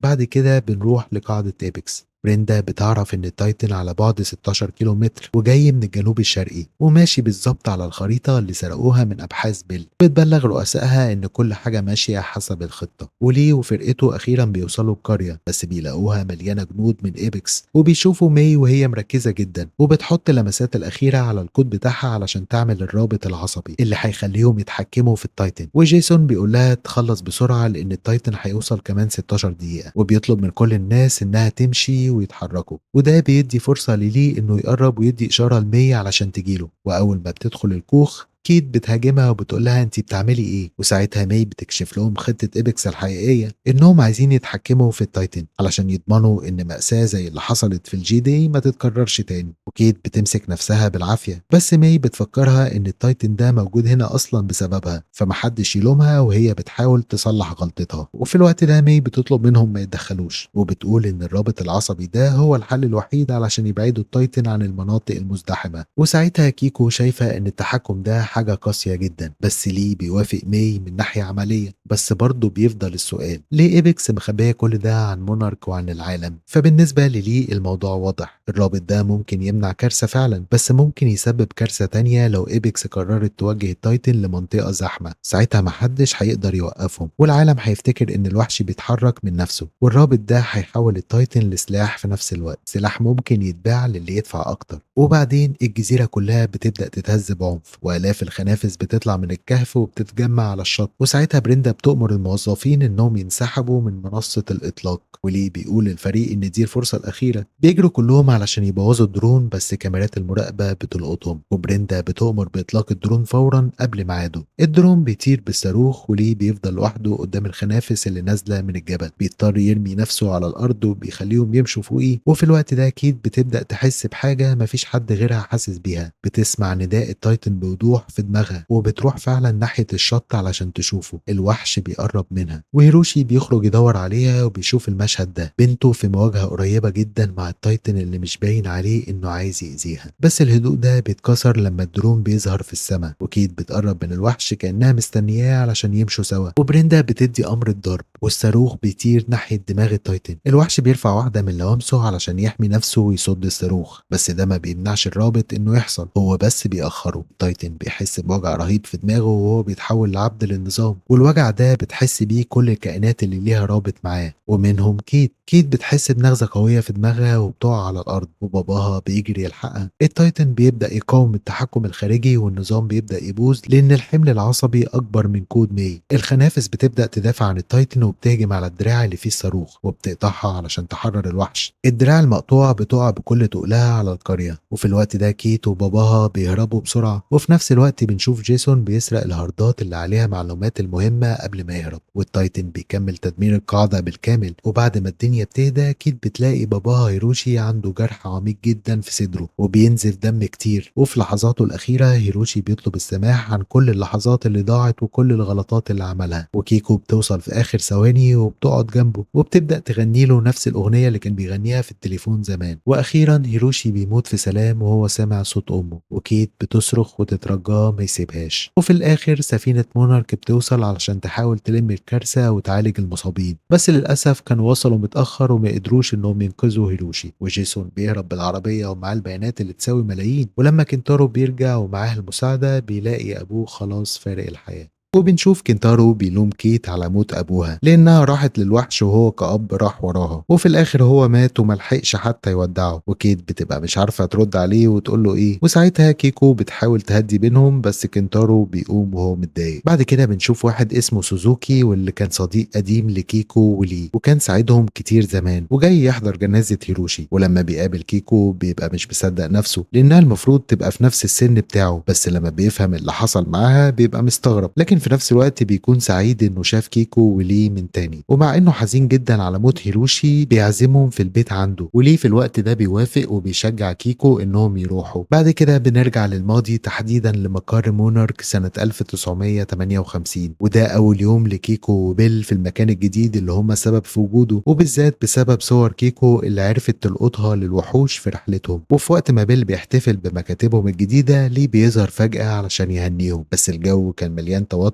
علشان دي أول مرة التلاتة يتقابلوا بعد الأحداث اللي حصلت بين كيكو وليه في الجزيرة. وعشان كده ليه بيقول لهم إنه طلب نقله في مكان تاني بعيد عنهم، وبيقول لهم إنه عايز يجرب حاجات جديدة. وبيل في الوقت ده بيبقى مستغرب، وكيكو بتبقى فاهمة السبب فمش بتحاول تتكلم كتير أو تأثر على قراره. وبعد كده في نفس الليلة بنشوف ليه مع أبوه بيتكلموا، وأبوه بيحاول يفهم منه ليه بيسيب مونارك، وليه بيقول له بسبب إني حبيت زميلة معايا اللي هي أصلا مرتبطة بزميلي التاني فلازم كنت أبعد. وبعد كده بنرجع للحاضر وبنشوف ليه وكيكو مع سوزوكي في البيت عنده كانوا بيتكلموا عن كل حاجة وعن مشروع الساعة الرملية اللي بعد فشله كل حاجة اتاخدت منه، فمونارك خدوا منه أبحاثه واختراعاته وقالوا له لو اتكلمت هنحبسك ونطالبك بالفواتير اللي خسرناها كمان. والوضع فضل كده مستقر لحد ما هيروشي تواصل بيه وبقى في شغل ما بينهم وبقى يساعده في أي حاجة محتاجها. بعدين بنرجع تاني للماضي وبنشوف إن ليه راحت عليه نومة وصحي متأخر علشان كان مفترض يروح يقابل الجنرال باكيت علشان يستلم منه مهمته الجديدة. ولما بيروح على المقر بيقابل أبوه في السكة اللي بيقول له ما تقلقش أنا ظبطت لك كل حاجة مع الجنرال باكيت وتعالى معايا نفطر سوا. وليه بيبقى مش فاهم حاجة ومتردد بس بيسمع الكلام وبيروح معاه. وهما في المطعم بقى بنشوف أبوه بيفاجئه مفاجأة كبيرة جدا علشان يقول له إنه قال الجنرال باكيت إنه ينقلك فيتنام علشان يبقى مستشار عسكري هناك. وليه في الوقت ده بيبقى مصدوم، بس أبوه بيقول له أنا بعمل كده لمصلحتك علشان دي حاجة هتساعدك في مسيرتك في الجيش ويبقى ليك مكانة عسكرية أفضل في المستقبل. وليه بيحس إنه ده أمر واقع، بس بيقول له أنا سافرت العالم أكتر من 10 مرات وشفت وحوش بحجم ناطحات سحاب، فليه أنت بتتصرف من نفسك وبتنقلني فيتنام؟ وفي الوقت ده أبوه بيواجهه بقسوة وبيقول له إنه بعد 5 سنين خدمة مفيش حاجة ملموسة أنت عملتها أو حققتها واللي بتعمله ملوش أي مستقبل واضح. بعد كده بنشوف ليه بيستلم أوضته الجديدة، بس فلما ما يلاقيش فيها الإضاءة شغالة بيكسر أي حاجة قدامه، لأنه في الوقت ده كان حاسس بالوحدة وإنه اتصرف غلط من البداية لما ساب بيل وكيكو. بعد كده بنشوف ماي بتزور كنتارو اللي بتعتذر إنها ما حضرتش الجنازة علشان كانت محرجة منه من كيت وخايفة لو كانت راحت يحصل مشكلة ما بينهم. وبعدها بيقول لها طب يلا نخرج نتمشى سوا علشان مش عايز اقعد في البيت. وفعلا بيروحوا على مطعم كانوا دايما بيروحوا بيقعدوا مع بعض وبيتكلموا، بس حصل ما بينهم خلافات وهما بيتكلموا، فماي بتقول له انا ماشية وفعلا بتسيبه وتمشي. بس اول ما ماي بتمشي في واحدة تانية بتدخل عليه وبتتكلم معاه بصفة ودية، كأنه يعني صعب عليها ان البنت اللي معاه مشيت وسابته لوحده.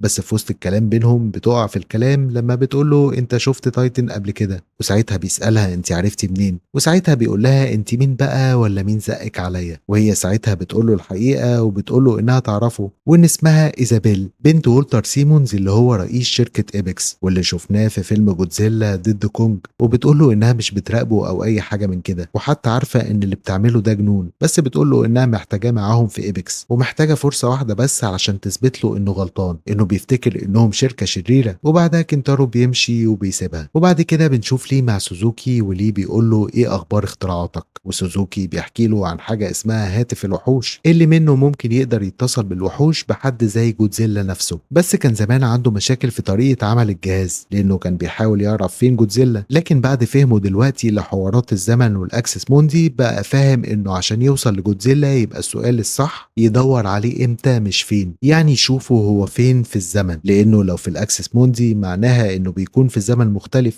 لان الوقت هناك بيمشي بشكل مختلف عن الوقت هنا. وفي نفس الوقت بنشوف كيت بتنزل رجليها في المية وبتلاقي تموجات بتحصل حواليها، وكيكو بتشوف الظاهرة الغريبة دي وبتقول لها احكي لي كل حاجة حصلت معاكي. وبعد كلام كتير بتروح على سوزوكي وليه علشان تقول لهم على اللي بيحصل مع كيت، بس بتلاقي الاتنين مجهزين عربية وشايلين جهاز، وليه بيقول لها احنا رايحين نجرب تجربة افتراضية ممكن تخلينا نقدر نستدعي جودزيلا. وكيكو بتبقى مستغربة اللي ليه بيعمله، بس هو بيقول لها ده الحل الوحيد علشان نخلص من تايتن اكس. كيكو في الوقت ده بتبقى مصدومة لانها مش حابة كده ومقلقة للمواجهة تسبب دمار، لان مفيش حد على وجه الارض هيقدر يتحكم في تصرفاتهم. وليه بيقول لها احنا بس هنجرب الجهاز في مكان بعيد في الجبل بعيد خالص عن السكان، وبيقول لها في الاخر هو ده الحل الوحيد. فيعتبر في اللحظة دي ليه بقى يتصرف زي أبوه بشكل عسكري، مش مهم النتيجة وشايف إن ده الطريق الصح. وكيكو بتبقى حاسة إنه اتغير وهو بيقول لها ده للأفضل، وبيركبوا العربية وبيمشوا.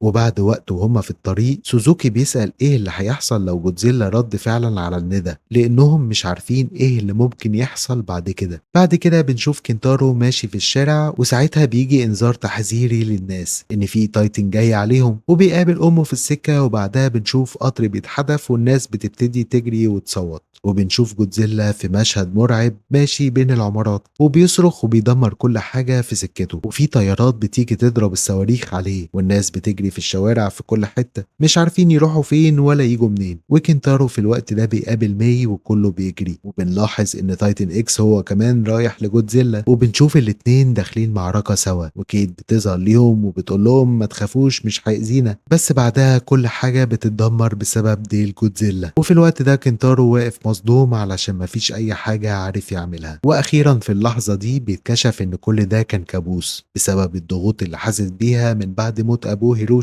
بعد كده بنرجع لكيكو وكيت، وكيكو جابت اجهزة استقبال وتسجيلات علشان تحاول تفهم اللي بيحصل مع كيت، وتحاول تفهم سر علاقة كيت بتايتن اكس، يمكن دي تكون الطريقة اللي منها يحددوا مكانه. وبعد ما بيحطوا السنسور في المية كيكو بتقول لكيت تنزل رجليها في المية، بس بتلاقي الاشارة ضعيفة جدا، فكيكو بتقترح لو كيت تنزل المية يكون افضل علشان تستقبل الاشارة بشكل اكبر. ولما كيت بتسمع الكلام وتنزل المية كيكو بيجيلها اشارات قوية جدا، وفعلا بتسمع صوت التايتن بوضوح في البحر، وبتبقى مش مصدقة وبتسجل كل ده. ولما كيت بتخرج بتسمع لها كل حاجة، وكيت بشكل ما بتفهم التسجيل وبتقول لها هو صوته هنا خايف وحزين وحاسس انه تايه، يعني ده على فكرة وحش مش شرير، مش جاي يغزو العالم، وهو هنا تايه وعايز يرجع للعالم بتاعه. وكيكو هنا بتبقى حست إنها عملت إنجاز كبير وبتبقى عايزة تعرف ليه وسوزوكي. وفي نفس الوقت سوزوكي وليه وصلوا على الجبل في مكان كان حصل فيه إن بوابة اتفتحت قبل كده، وسوزوكي بيركب أجهزته وبيقول ليه إنه يمسك جهاز الهاتف ويقرب ويوجهه من البوابة اللي تتفتح علشان يقدروا يوصلوا للإشارة ويقدروا يشوفوا هيعرفوا يستدعوا جودزيلا ولا لأ. وسوزوكي بيقول له إن ده بشكل عام خطر وما أقدرش أضمن إيه اللي هيحصل، بس ليه بيقول له خلاص هجرب لو ده الحل الوحيد. وأول ما الجهاز بيشتغل الموجات بتبدأ تتحرك في المكان كله، بس مفيش إشارات للشق في أي مكان. وسوزوكي في الوقت ده بيرفع الإشارة وبيرفع القوة أكتر من حدود الاستقرار المسموحة، وبعد ثواني اللي كان بركان خامد بيتحول لسحابة تراب عملاقة لما الشق بيفتح في وسط الفوهة. الشذوذ ده أكبر بكتير من أي شذوذ شافوه قبل كده، والسنسورات تلاقي إشارة ضخمة اللي بتحط ليه في خطر شديد بسبب قربه. وفي الوقت ده سوزوكي بيقول له إنه شايف إشارات غريبة غير منطقية وما يعتقدش إن دي حاجة خاصة بجودزيلا. وبعد لحظات قوة الجذب بتاعت الشق بتبدأ تسحب ليه لجوه، وهو بيصرخ لسوزوكي وبيقول له يوقف الجهاز ويفصل الإشارة، بس حتى بعد ما قفلها زي ما تقول كده بيفقد السيطرة والشق دلوقتي بيستمر لوحده. وفجأة الشق بيبتدي يستقر بطريقة جديدة ليه ما شافهاش قبل كده، ولما بيقرب أكتر بيشوف حاجة غريبة جواه بيبقى مش فاهمها. ولما بيسأل سوزوكي لو شافها قبل كده وبيرد يقول له إنه ما شافش، بس السنسورات بتاعته لسه شغالة وبتلاقي حاجة غير معروفة ولا مفهومة لإشارة ما اتسجلتش قبل كده. وبعد ثواني إشارة واضحة بتيجي من خلال الراديو وليه بيقدر يسمع صوت غريب من الجانب التاني. ولما بيسأل وبيقول له انت مين ومين بيتكلم، الشخص اللي على الجنب التاني بيقدم نفسه كليد شاو التالت،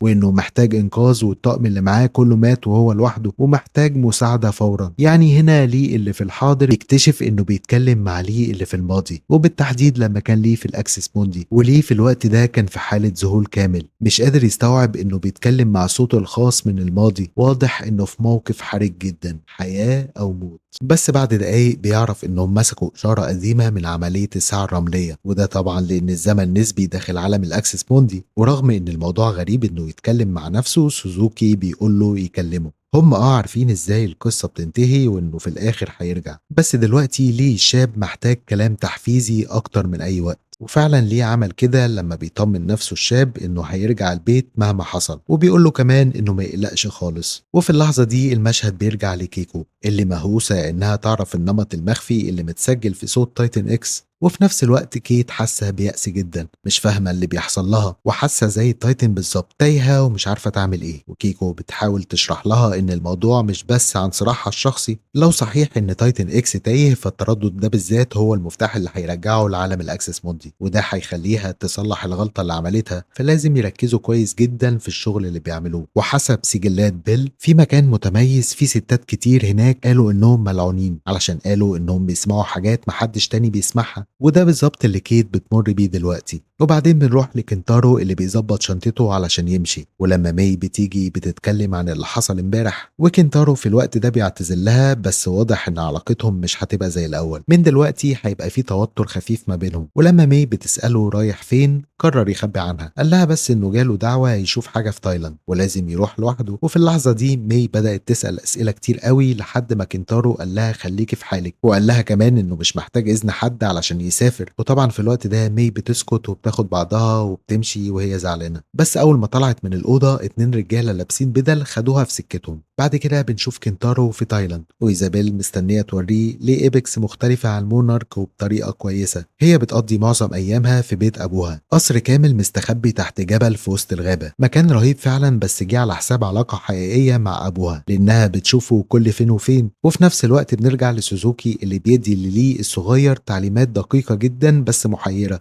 ازاي يركب تتبع من بقايا الكبسولة. وفي نفس الوقت في وسط المحيط على سفينة مونارك، الرجالة اللي خطفوا ماي ودوها مباشرة لتيم اللي عنده حاجة كبيرة يتكلم فيها، عايز يعرف فين الخطة. كانوا المفروض يشتغلوا مع بعض مش تختفي وتروح تتحالف مع بريندا، وبيقول لها ان الجهاز اللي عملتيه عمل مشاكل مع تايتن اكس وبقى تايه بسببك، ودلوقتي خرج عن مسار هجرته وبقى ماشي في الكوكب زي راجل اعمى في الضلمة. وماي في الوقت ده ردت وقالت ان ده مش غلطتها خالص، وقالت له يروح يتكلم مع بريندا لو وعايز القصة الحقيقية، بس تيم سكتها وقال لها إنه خلاص عمل كده وإن إيبكس كلها قلبوا عليها. في الواقع في مذكرات اعتقال، وتيم حذرها لو مش عايزة تقضي بقية حياتها في السجن لازم تبدأ تتعاون وتوقف لعب دور الضحية. هما محتاجين جدا يكتشفوا إيه اللي الكود بتاعها عمله في تايتن إكس علشان يرجعوه لمساره ويضمنوا إنه ما يأذيش حد تاني. وفي نفس الوقت بنروح لكنتارو إيزابيل اللي بنكتشف إنها بنت وولتر سيمونز بالتبني، وده السبب اللي مخليها تحس إن أبوها ما اختارهاش كالمفضلة، وشرحت إن أهلها حاولوا يخلفوا سنين بدون نجاح لحد ما تبنوها، وبعد سنة فجأة أمها حملت بمية الطفلة المعجزة اللي بقت البنت الذهبية، وهي اتركنت على جنب. وهي في الوقت ده بتحكي له عشان عارفة إنه مر بنفس الشيء مع كيت. هي عارفة إنه اشتغل جنب أبوه سنين وكانوا فريق قوي لحد ما هي ظهرت وبقت مركز العالم عنده. علشان كده إيزابيل فاهمة لو كنتارو متضايق لأنه نفس الإحساس بالظبط اللي عاشته سنين. وإيزابيل اعترفت إنها بتكره إيبكس بنفس الشكل اللي كنتارو بيكره مونارك، وده بالظبط السبب اللي مخليها متخيلة إنهم يقدروا يغيروا كل ده مع بعض. وبعد كده بنرجع للي اللي فضل في اتصال مستمر مع نفسه الشاب، وهو حذر جدا إنه ما يقولش عن نفسه ولا أي كلمة. وبعد دقايق من الكلام ليه وقع على ضوء ازرق غريب طلع من الارض، بس في الوقت ده ليه العجوز صرخ وقال له يجري فورا. وبعد ثواني بعد كده سلسله من البرق تخرج من الارض، بس ليه الصغير قدر يتفاداه ونجا بمعجزه. ولما وقف على رجليه تاني شاف حاجه غريبه جدا مش قادر يوصفها حتى عبر الراديو. قدام عينيه معسكر مؤقت فيه نار كانت مولعه من ثواني، وليه الصغير بيتقدم بحذر للمكان شاف جهاز عرفه على طول هو نفس الموديل اللي كيكو بتستخدمه طول حياتها. والموقف صعب يستوعبه، ايوه فعلا كيكو موجوده هناك ولسه عايشه، ودي تفصيله محدش كلف نفسه يعرفوا بيه. وفي اللحظة دي ليه الشاب بدأ يشك في الصوت اللي على الناحية التانية، واضطر ليه العجوز يعترف هو مين فعلا. وبعدها افتكر نفسه انه اتجنن وبدأ يهلوس، لكن ليه الكبير حاول يهديه على قد ما يقدر. وفي الوقت ده بقى عايز يروح لكيكو، وبعد ما قضى شوية وقت يدور في المنطقة ليه الشاب أخيرا شاف كيكو من بعيد. سأل نفسه العجوز لو لازم يتحرك ويعترف أخيرا إنه بيحبها بعد كل حاجة. فاكر رسالتها اللي قالت فيها إنه ممكن في حياة تانية أو حتى في عالم تاني يكونوا مع بعض. بس ليه العجوز في الوقت ده حذره إنه مش عارف إيه ممكن يحصل لو غير الماضي. تغيير الخط الزمني هيغير المستقبل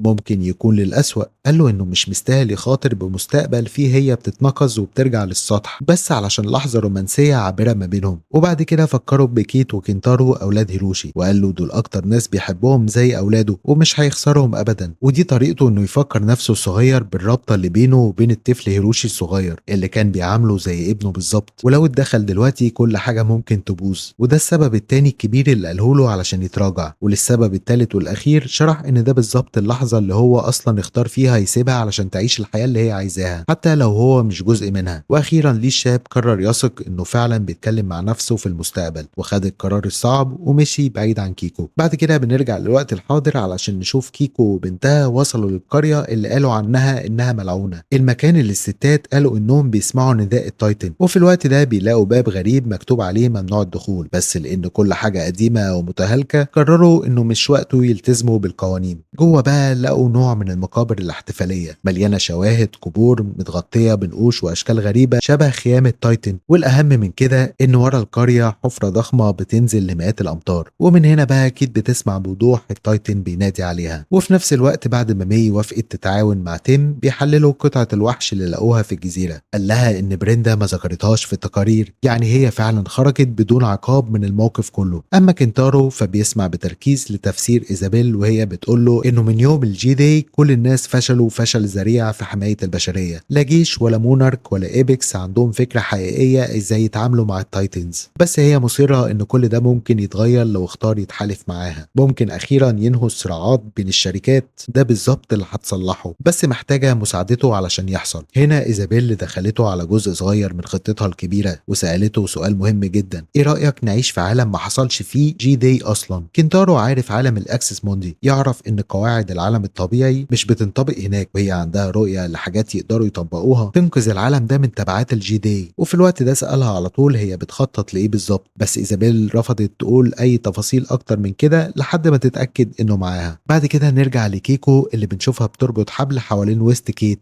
علشان تنزل في النفق، بس وهي نازلة فجأة الحبل اتقطع وكيت وقعت في الأعماق. بعد كده بنروح لنسخة الشاب ليه اللي ماشي في الغابة بيدور على طريقة علشان يرجع. وسأل ليه العجوز امتى هيخرجوا كيكو من هنا، وفي الوقت ده بيقول له هيحصل قريب جدا بعد ما ينقذوه. وبعد دقايق ليه الصغير شاف حاجة عملاقة، وليه الكبير أكد له إن ده المكان اللي لازم يروح له، بس حذره من الوحش اللي جواه. وفعلا مسك مطرقة وبدأ يضرب على السطح، وبعد ما وقعت كام قطعة صخر قدر يشوف جلد التايتن من الفتحة. وحسب تعليمات سوزوكي ليه حط جهاز التتبع على الوحش، وبعد ثواني ليه الكبير شاف الإشارة طلعت على التابلت. وفي اللحظة دي التايتن قرر يصحى، والقشرة كلها بدأت تتفتت ورمي صخور ضخمة في كل حتة. بعد كده بنروح تاني لكيت اللي وصلت قاع الحفرة. من تحت بتسمع نداء تايتن اكس من مصدر ميه تحت الارض. وراها شافت نفق، وبعد ما طمنت كيكو انها كويسه رغم الوقعه اللي وقعتها قررت تمشي في الانفاق. بعد كده بنروح للي اللي بيقول له لازم ترجع لمكان الكبسوله، ويستنى تنين بيل يظهر. في اللحظه دي لازم يمسك في ديله بقوه وهيحمله لفوق عن طريق الشق،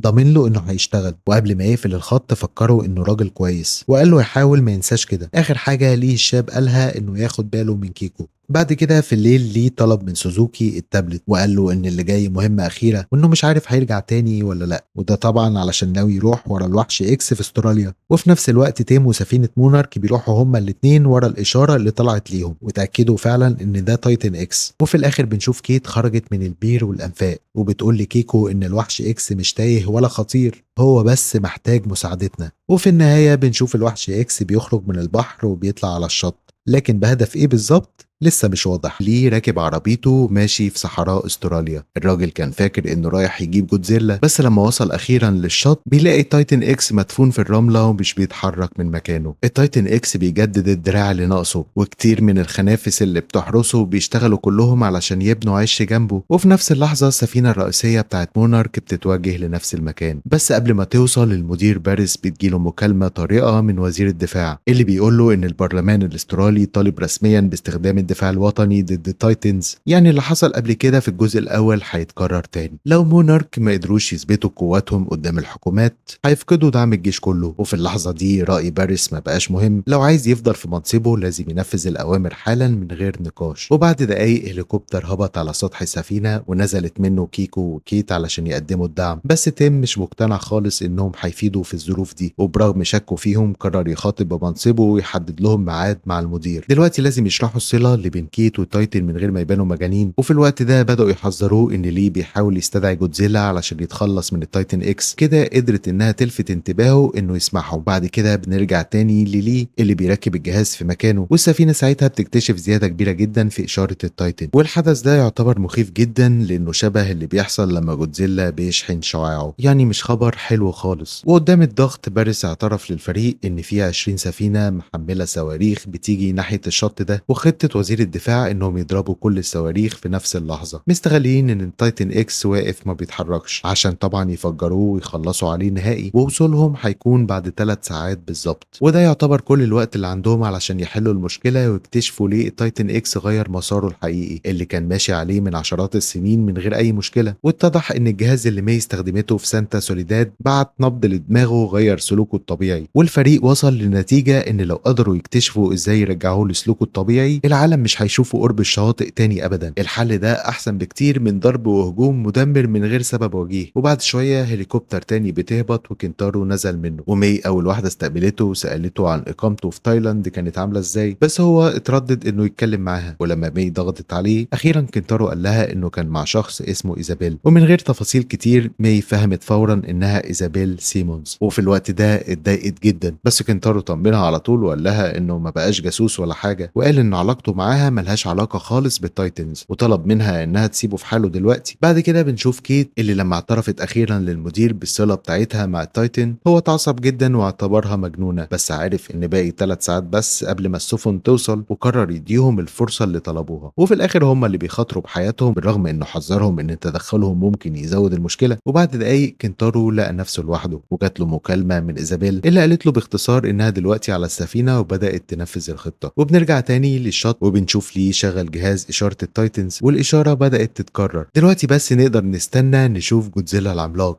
اللي هيظهر علشان يساعده يتخلص من تايتن اكس. وبنرجع تاني علشان نشوف عائله راندا طارت من على سطح السفينه ناحيه التايتن. وفي الوقت ده كان عندهم امل كبير في كيت انها هتقدر ترجع الوحش ده لطريقه الصحيح. وعلى السفينه بنشوف مي بتتكلم مع تيم وبلغت على كنتارو وقالت له عن علاقته بإيزابيل وشكها إنهم بيخططوا لحاجة، وتيم بصلها باستغراب وسألها لو فعلا مش واثقة في كنتارو، بس مي أصرت إن شكها الوحيد في عائلة سيمونز. وفي الوقت ده قررت إنها لازم تكلم بريندا فورا. ومن الشط ليه بيشوف الهليكوبتر بتاع مونارك وهو بيقرب من الساحل، بس للأسف بقى الطيور اللي كانت بتهاجم التايتن اتصدمت بعنف بالطيارة ومراوحها وخلتها تقع على الأرض. وفي الوقت ده تيم بيلاقي إشارة استغاثة بسرعة، بس قبل ما يتأكد لو في ناجيين المشهد نقل لأعماق المحيط الهادي. هناك أخيرا ظهر التايتن اللي مستنيينه طول الموسم، جودزيلا ملك الوحوش صحي أخيرا من ثباته، ومن نظرة عينه واضح إنه سمع نداء ليه. وفي الوقت ده ليه العجوز جري بيأس في الرملة علشان يوصل لمكان الحادثة، ولما وصل لقى إن كيكو كويسة. هي أكدت له إن الباقي كمان عايشين واتصلوا بالسفينة يطلبوا مساعدة. وبعد كده المشهد بينقل لمي اللي قررت تزور بريندا لوحدها. ولما وصلت للمبنى الحراس قالوا لها إن بريندا تحت المراقبة، بس هتقدر تلاقيها في آخر الممر. وهنا بقى اتكشف إن المكان ده منطقة معالجة بتاعت مونارك، يعني بريندا دلوقتي أسيرة عند المنظمة. المكان اللي محبوسة فيه مجرد غرفة استجواب بسيطة فيها ترابيزة وكرسيين. مي اعترفت إنها محتاجة تفهم ليه بريندا بتكذب بعد ما قرت التقرير عن اللي حصل في سانتا سوليداد. لاحظت إن بريندا ما ذكرتش اسمها في أي صفحة، وده غير منطقي خالص لأن مي هي السبب الحقيقي إن كل حاجة خربت.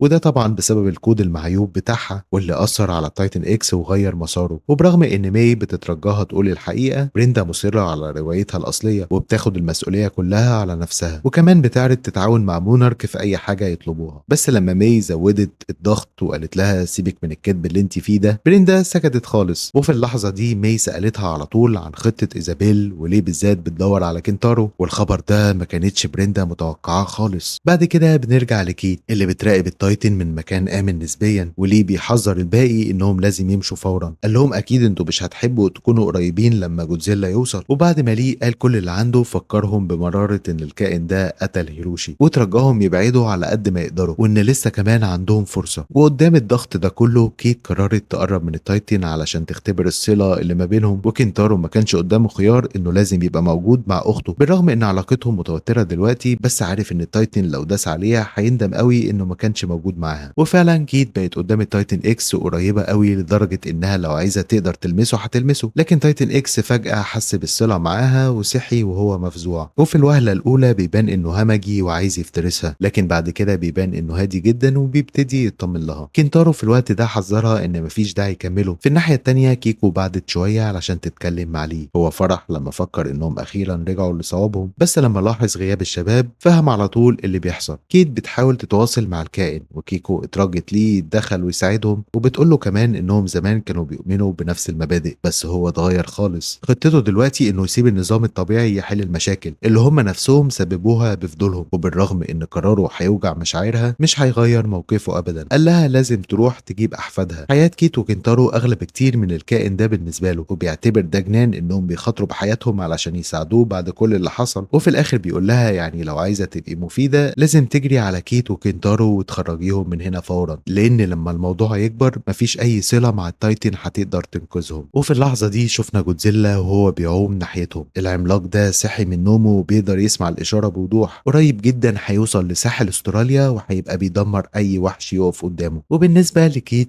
هي بتقرب من التايتن أكتر وأكتر وبتراقبه بعناية علشان تكتشف السبب الحقيقي لوجوده في المكان ده. وبعد ثواني من التوتر التايتن إكس قرر يثق فيها، وأخيرا كشف لها العش اللي كان بيحميه بكل حرص طول الوقت. جوه العش ده بقى بيضة بيحميها بحياته. ولما شاف كنتارو المشهد ده عمل مكالمة فورا بيقول لإيزابيلا عن كل حاجة شافها، وإن عندهم حاجة مهمة جدا، التايتن حط البيضة. وهي على طول من غير تردد بتحرك القوات بتاعتها على المكان. ليه اللي تعب من الكلام مع كيكو بيسألها عن مكان كيت وكنتارو. لما بيبص ناحية الوحش ولقاهم في الموقف ده ركب عربيته بسرعة علشان يروح يجيبهم. وفي نفس اللحظة كيت حاولت تشرح لأخوها إنها أخيرا فهمت رسالة التايتن، هو بس كان بيدور على مكان بعيد علشان يحمي الصغير بتاعه. هي مصرة إن الاكتشاف ده هيغير كل حاجة ولازم يبلغوا السفينة يوقفوا الهجوم فورا. أكيد مش ممكن نسمح إنهم يقتلوا أم قدام عيون ولادها. بس كنتارو فكرها إن العالم رافض وجود تايتن إكس واحد، فطبعا مفيش أمل إنه يقبل وجود اتنين، وممكن كمان أكتر من كده لو البيضة دي اتفتحت. وفجأة صوت الأمواج العالي جذب انتباههم، ولما كيت بصت ناحية الشط شافت جودزيلا وهو بيقرب. خلاص بقى الوقت حان إن حامي العالم يصلح الغلطة اللي حصلت ويخلص تخلص على التايتن اكس نهائي. السنون العملاقة اللي في ظهر جودزيلا بتقطع المية بقوة رهيبة، هو على بعد دقيقتين بس من الوصول للساحل، وتم اكتشف اشارته على طول. لما التايتن اكس حس بوجود جودزيلا لونه الازرق الهادي اتحول احمر على طول، وهز دراعاته بعنف وهو بيبص لكيت. دلوقتي طبعا مقتنع انها خانته واحسن لهم يخرجوا من هنا بسرعة، بس لما شافت الجنود جايين على البيضة رفضت انها تمشي واتجاهلت اوامر اخوها. وفي اللحظة دي ليه بيجري ناحية المكان باقصى سرعة، بس كل حاجة بتشير انه مش هيوصل في الوقت المناسب. ومن ضمن فريق ايزابيل كان جيسون اللي خان بريندا علشان يدعم الرؤية الجديدة لإيبكس، وفعلا ايزابيلا اقنعته يبدأ طريق جديد من غير ما يتبع اوامر ابوها، وهو طبعا وافق على طول. فريقهم مسك الشبك وجريوا ناحية البيضة علشان ياخدوها قبل ما الام تحس باي حاجة او قبل ما فرقة مونارك توصل.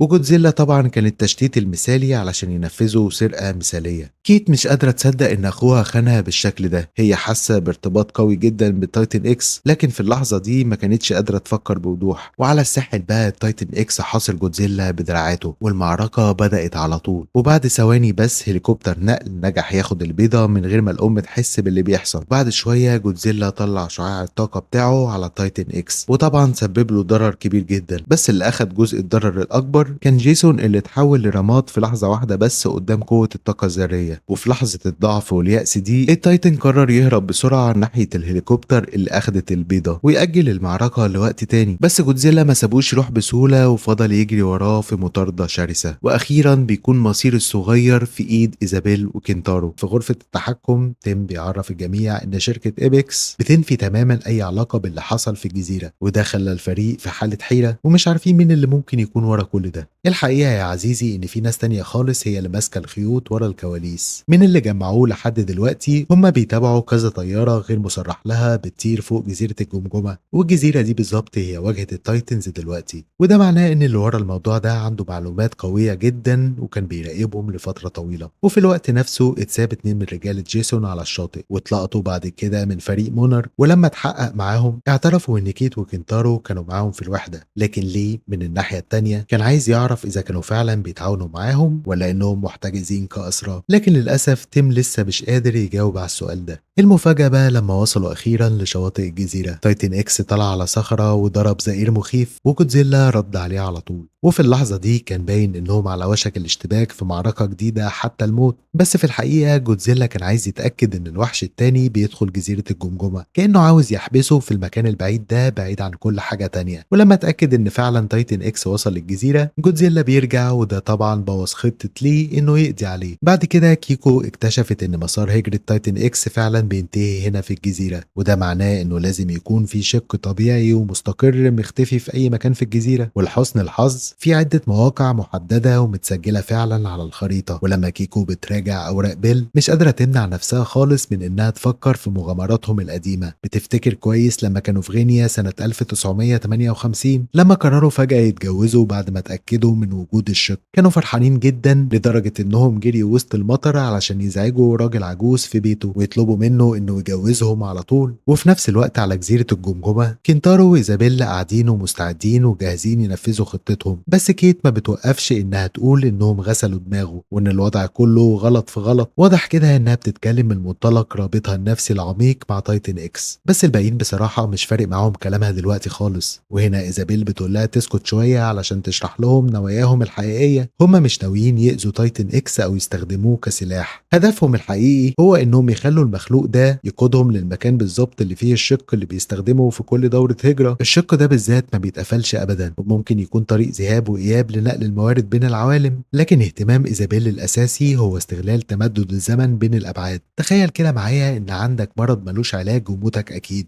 ممكن تسافر لعالم الاكسس موندي لشهر واحد بس وترجع للارض تلاقيهم لقوا العلاج، وده بالنسبه لهم اقرب حاجه للسفر عبر الزمن للمستقبل. وكيت في الوقت ده بتتوسل لاخوها يسمعها، بس كنتارو خلاص مش فاضي للكلام ده. هو شايف انها كان لازم تفكر في العواقب قبل ما تتسبب في وفاه ابوهم هيروشي. وفي نفس الوقت بنشوف مجموعة مونارك على الجزيرة ماشيين، وليه بيحكي لكيكو إنه كلم نسخة قديمة منه، وساعتها اختصر القصة وقال لها إنه كان محظوظ. وبعد شوية الموقف اتدهور لما واحد من الرجالة اتخطف من فرع شجرة، وده اللي أدى لمعركة شرسة ضد وحوش ضخمة شبه الأشجار. ووسط الفوضى مي اتمسكت من رجليها من واحد منهم، وتيم خاطر بحياته علشان ينقذها، واللي قدروا ينجوا من الهجوم استخبوا في الكهوف القريبة بعيد عن الغابة. بس المجموعة دلوقتي اتفرقت. كيكو قررت إنها هتتبع ملاحظات بيل علشان تلاقي الشق مع لي، والباقي هيدوروا على البيضة وعلى كنتارو وكيت. بعد كده بنرجع لكيت اللي بتستمر تسأل عن كل جزء في خطة إيزابيل، لكن إيزابيل بتثبت إنها مستعدة أكتر بكتير. هي مدبرة كل حاجة على الشعرة وخططت لكل خطوة، وفي الحقيقة عندهم عربية جاهزة تسافر لعالم الأكسس. وفي الوقت ده إيزابيل عرضت عليهم إنهم يخرجوا ويقدروا ياخدوا الهليكوبتر ويروحوا لسفينة مونارك، وطبعا براحتهم لو قرروا يفضلوا. لكن في الوقت ده كنتارو قال لأخته إن وجودها مش مطلوب تاني، وأمر الحراس ياخدوها للهليكوبتر. وأول ما كيت بتبعد وتركب الهليكوبتر، الفريق بدأ ينفذ خطته، وقدروا يجذبوا انتباه كونج بتسجيل زئير وحوش الجماجم كطعم من خلال نظام صوت قوي. كونج سمع أعدائه الطبيعيين فوق سطح الجزيرة، والفريق قدر يخليه يجي بالظبط للمكان اللي هم عايزينه. وأثناء الكلام ده إيزابيل بتوري كنتارو باقي القاعدة والمكان، وبتكشف له أخيرا دوره الحقيقي. هي عايزة كنتارو يكون أول مسافر من فريقها يدخل عالم الأكسس، ويكون الرائد اللي بيأسس طريق سريع بين الأبعاد لصالح البشرية كلها. بعد كده تايتن إكس بيظهر وهو واضح عليه الغضب، وفي نفس الوقت التايتن بيتجمع مع البيضة، وبنشوف كيت بتجري وبتهرب من الهليكوبتر علشان تكمل مهمتها وتجيب أخوها. وأول ما التايتن بيوصل للمكان المحدد، الفريق نفذ الأمر ورش عليه الغاز المنوم، وفعلا العملاق بيغمى عليه على طول. إيزابيل كانت طايرة من السعادة ساعتها، لكن لما بصت على وش كنتارو واضح إنه مش متفق مع كل اللي بيحصل، لأنه بدأ يفهم إن إيزابيل عندها حاجات كتيرة مشتركة مع أبوه، وفيها جانب قاسي ما كانش واخد باله منه قبل كده، وده اللي خلاه يبدأ يشك في نواياها الحقيقية. وفي الوقت نفسه كيكو ولي فضلوا مع بعض ماشيين ناحية الأماكن اللي عليها علامة في خريطة بيل، لكن في الوقت ده مجموعة من رجالة إيزابيل اللي بيظهروا، واللي باين عليهم عندهم نفس المعلومات وبيدوروا على الفجوة بنفس الطريقة. ليه قدر إنه يستخبى منهم وسمع إيزابيل وهي بتقول لهم إن المرحلة التانية على وشك إنها تبدأ. وفعلا الرجالة اتحمسوا جدا علشان أخيرا حصلوا على التايتن في إيديهم، لكن كيكو مش قادرة تحدد بالظبط الشركة اللي بيشتغلوا فيها. وبنلاحظ بقى يا عزيزي المرحلة التانية اللي بتشمل مواجهة دامية ضد كونج، الهدف منها انه يجبر تايتن اكس على الهروب علشان يقدر يقودهم اخيرا لمكان الفتحة الثابتة. لكن قبل ما يحصل ده الفريق ناوي يدي الوحش حافز صغير هيحقنوه بمركب كيميائي مصمم علشان يرفع من مستوى عدوانيته. يعني من الاخر كده هم بيحولوه لجهاز قتل بدم بارد. وهنا بقى بالذات بتكشف ايزابيل الجانب المظلم من الخطة اللي كان كنتارو مش فاهمها خالص. هم محتاجين تايتن اكس يقتل كونج علشان الجزيرة تبقى فاضية ليهم ويقدروا يبنوا عليها قاعدة عملياتهم من غير أي معوقات. بعد كده بنرجع لكيت اللي هربت من الهليكوبتر ودخلت القاعدة وقدرت إنها تستخبى، ولقيت نظام اتصال قديم ممكن تستغله لصالحها. وفعلا بعد ثواني جهاز الإرسال عند ماي لقط الصوت، وأخيرا كيت كشفت كل اللي عرفته وبتقول لهم إنهم جوه قاعدة قديمة تابعة لمونارك، وإن إيزابيل هي اللي بتحرك كل العملية من ورا الكواليس. وفجأة صوت خبط جامد على الباب، وساعتها اضطرت إنها تقطع الاتصال وتهرب. وفعلا تيم قدر يحدد موقعهم بدقة لأنه كان متواجد هناك كذا مرة قبل كده. وفي اللحظة دي المشهد بيتغير وبيبان إن كيكو وصلت لمكان تعشيش وحوش الجماجم، نفس المكان اللي فيه البقايا بتاعت أهل كونج واللي الموت هو الشيء الوحيد اللي باقي فيه. وهناك كيكو بتلاقي محفظة وكاميرا بيل القديمة، وساعتها بتنهار من العياط وبتصرخ في الهواء وبتحاول إنها تفرغ كل الذنب اللي شايلاه جواها. وفي الوقت ده بنرجع بالذاكرة لسنة 1968 بعد 7 سنين من اختفاء كيكو، وبنشوف إن بيل بقى مجنون ومهووس بالشكوك وعايش يدور على دعم المجتمع العلمي. بس مع مرور الأيام الناس اللي بتحضر محاضراته بقت تقل، وصاحبه سوزوكي طلب منه إنه يسيب الموضوع وشرح له إن البيانات مش بتدعمه، وساعتها توسل إليه إنه يرجع لابنه هيروشي ويقدر يعيش حياته الطبيعية. لكن في الوقت ده بيل رفض يرجع وقال له إنه ما يقدرش يرجع إلا لما يخلص رسم خريطة الشكوك لأنه لسه عنده أمل يلاقي كيكو. بعد كده بنرجع تاني وبنشوفهم إنهم وصلوا أخيرا لآخر مكان محدد على الخريطة، وبتطلع إنها واحدة من المجسات اللي بيل أرسلها على مر السنين. القطعة المعدنية عليها توقيع سوزوكي. التفسير المنطقي الوحيد إن بيل رمى المجسات دي في شكوك معروفة في كل حتة في العالم، والسبب فيزيائي معين كلهم انتهوا في نفس المكان المكان بالظبط على جزيرة الجمجمة، وده بيشير بقوة إنهم أخيرا واقفين عند البوابة الرئيسية لعالم الأكسس. كيكو بتكتشف إن المجسات فيها رسالة موجهة ليها، فيها العهود اللي هو مقدرش يوفي بيها في يوم فرحهم، وإنه هيفضل وراها لآخر الدنيا، وده هو السبب الحقيقي اللي خلاه يجي الجزيرة. هدفه كان يلاقيها هي. وفي نفس الوقت تايتن اكس بيصحى اخيرا وجسمه مليان بالمركب الكيميائي اللي هيديله القوه علشان يقتل كونج. حقنوا الماده في دمه وبعدين صعقوه بصدمه كهربائيه علشان يتحرك، وساعتها صوته العالي نبه كونج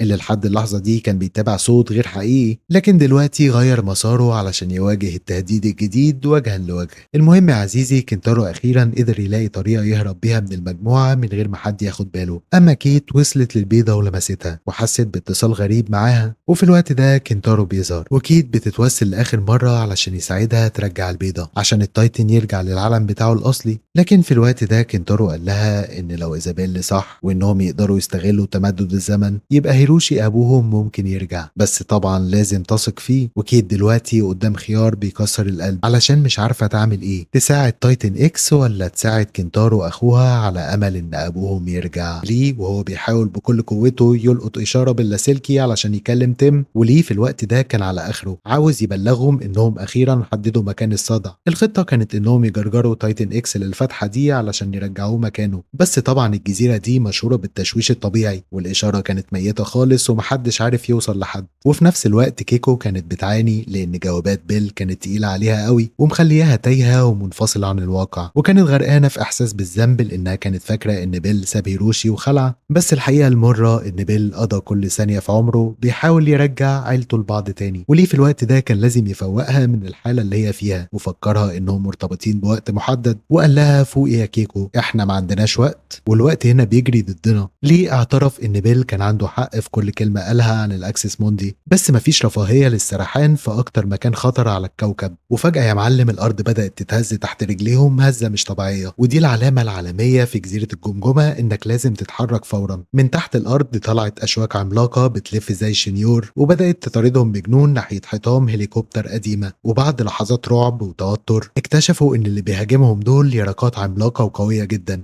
اليرقات دي خبطت في الهليكوبتر كذا مرة وهي بتلف بجنون، وبعدين كملت طريقها كأنها عاوزة تبعد عن المكان ده بأي تمن. كيكو هنا بذكائها فهمت اللعبة، اليرقات دي مش بتهجم عليهم، دي بتهرب من حاجة تانية مرعبة لدرجة إنها مش شايفة قدامها. وقالت للي إنهم لو أذكياء لازم يخلعوا فورا من المكان ده. ومن وسط الغابة كيكو ولي لمحوا الهليكوبتر العملاقة اللي إيزابيل استخدمتها علشان تسرق البيضة، بس المرة دي الهليكوبتر كانت متعدلة ومتركب عليها حيطة من السماعات الجبارة اللي بتذيع تردد غريب جدا. احنا كمشاهدين عرفناه فورا، ده صوت وحوش الجماجم، ومن فوق المنظر كان يقطع القلب. طيور كانت بتهرب بجنون، وزئير كونج بدأ يسمع من بعيد ويهز الجزيرة كلها. وفي نفس اللحظة التركيز بيرجع لتايتن اكس اللي كان بيتعرض لصدمات كهربائية جبارة من الأجهزة اللي نصبتها إيزابيل وفريقها جوه المنشأة. كنتارو كان لسه بيكلم أخته كيت وبيشرح لها خطة إيزابيل علشان يستخدموا تشوه الزمكان جوه الصدوع، وماسك في أمل ضعيف إن ده ممكن يرجع ابوهم هيروشي. وفي الوقت ده كيت بصت لاخوها وقالت له انه فاشل وان ايزابيل بتستخدمه لمصلحتها هي وبس. بس كنتارو المره دي قلب عليها خالص وقال لها انها هي اللي فاهمه غلط، وانها هي اللي بتستخدم الكل وبتعيش دور الضحيه طول الوقت لما الموضوع يجي على هواها. كنتارو كان فاكر انها هتفهمه، خصوصا ان الحوار فيه رجوع ابوهم، بس لما شاف كيت مصممه تساعد تايتن اكس راح ماسك اللاسلكي بتاعه ومبلغ عنها. وبعد ثواني الحراس جم وسحلوا كيت وهي بتترجاه يفوق لنفسه، بس كنتارو قفل ودانه خالص. واخيرا الحراس رموها في مكتب مهجور وقفلوا عليها بالمفتاح علشان ما تتدخلش في المهمه تاني. وبعد كده في غرفة التحكم الكل كان على أعصابه مستني وصول كونج. الهليكوبتر كانت بتجره زي المعزة بالظبط لحد مكان تايتن اكس، والخطة انهم يعلوا الفولت لاخره اول ما يظهر علشان يخلوا التايتن في قمة شراسته وهيجانه. وفي الغابة تيم وبقية العساكر كانوا بيزحفوا ناحية قاعدة مونارك السرية اللي إيزابيل مستخبية فيها، وفجأة سمعوا صوت موتور عربيات جاية. وبما انهم هم مونارك الرسميين الوحيدين على الجزيرة عرفوا ان دي مش لجنة استقبال، ومي ساعتها قررت تلعب دور الضحية وراحت رامية نفسها في نص الطريق كأنها مصابة، وده فعلا خلى السواقين يقفوا. وفي اللحظة دي بقى العساكر عملوا كمين وسيطروا على العربيات.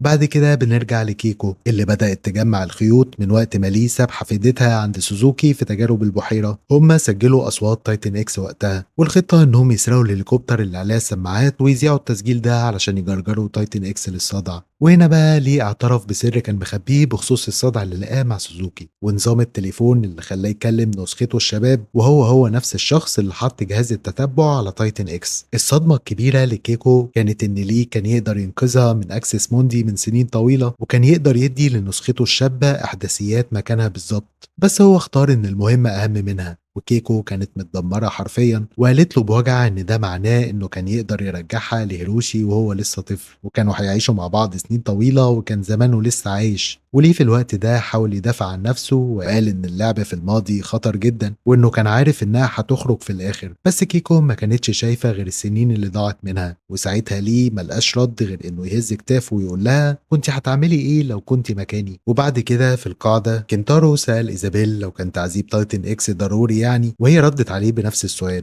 هو الوحش اللي بره ده اهم من ابوك؟ وقالت له انها محتاجة راجل جنبها، مش عيل بيعيط على وحش بيفكره بموت ابوه. وحذرته انه يبطل تفكير كتير لان كونج قدامه اقل من 5 دقايق ويوصل. اما كيت المحبوسة فما استسلمتش، استخدمت دبوس ورق علشان تفك مسامير فتحة التهوية، والدبوس اتكسر في اخر مسمار. بس برضه كيت ما استسلمتش، استخدمت فوم معدني وبطارية علشان تسخن المسمار وتفكه، وفعلا قدرت انها تهرب وتدخل في متاهة انفاق ما كانتش فاهمة فيها حاجة، لحد ما اخيرا خرجت بره. والمفاجأة بقى انها لقت نفسها واقفة وش لوش قدام تايتن اكس، الوحش اللي كان هيفعصها خلاص. بس في اللحظة دي ظهر كونج وخطف الانظار، والمعركة بدأت بجد يا صديقي. تيم وفريقه قابلوا ليه وكيكو وهما لسه بيتخانقوا مع بعض، وعرفوا ان ايزابيل هي اللي مسيطرة وكنتارو معاها، وان كيت لسه محبوسة. وفي الوقت ده ليه طلب تسجيل التايتن وقرر هو اللي يسرق الهليكوبتر والباقي ينقذوا العيال. وكونج بدأ يجس نبض الوحش، وايزابيل امرت الفريق يعلوا الكهرباء للاخر علشان التايتن يبقى في قمة قوته. وماي شافت كيت بالمنظار وهي في نص منطقة المعركة، وبدأوا يحاولوا انهم يلاقوا طريقة علشان ينقذوها. كونج وتايتن اكس بدأوا يضربوا في بعض ضرب يموت، وتايتن اكس لف دراعه حوالين كونج، بس كونج اداله بوكسين محترمين وهوك يمين جبار خلى دراعات الوحش تطير في كل حتة. ومن قوة الخبطة كيت طارت في الهواء ووقعت في خندق قريب. ايزابيل كانت مخبية سر عن كنتارو، وهو انها ناوية تخلص على كونج لو كسب. الراجل بتاعها حذرها ان تايتن وصل لاخره والمصل ممكن يقتله او يخليه يذبح كل اللي في المنشأة، بس ايزابيل ما سمعتش الكلام وامرت بالجرعة القصوى. التايتن اتجنن خالص وادى روسيا لكونج وقعته من طوله. وفي وسط القلبان ده تيم وفريقه اقتحموا القاعدة من الباب الخلفي، وايزابيل خافت من السجن وكانت عاوزة تهرب، بس كنتارو صمم يكمل وراح شادد دراع المصل لاخره. التايتن بقى في حالة هياج ومش طبيعي وبدأ يسيطر على كونج. كيكو وصلت بالعربية في الوقت المناسب وانقذت كيت من وسط المعمعة، وفضلوا يجروا بالعربية وهم بيفادوا دراعات الوحش. كونج اداله بوكس جبار رجع المعركة لنقطة الصفر، بس وهم بيجروا رجل كونج العملاقة نزلت على العربية ودمرتها، فقرروا يجروا ويستخبوا في مدخل مخبأ تحت الوادي. وفي الناحية التانية تيم سيطر على غرفة التحكم وقفل الاتصال العصبي بالتايتن، بس الجهاز كان هينفجر. وفجأة التايتن شاف البيضة بتاعته مستخبية جوه المنشأة، والغريبة بقى انه نسى كونج خالص، مد دراعه وخد البيضة. وفي اللحظة دي الاتصال العصبي اتقطع خالص، مش بسبب الكود ده، بسبب غريزة الأمومة. التايتن بص لكونج كأنه بيشكره وانسحب بهدوء، وكونج فعلا سابه يمشي في حاله. ماي قالت للكل ان الكود بتاعها ما كانش هيقدر يسيطر على التايتن،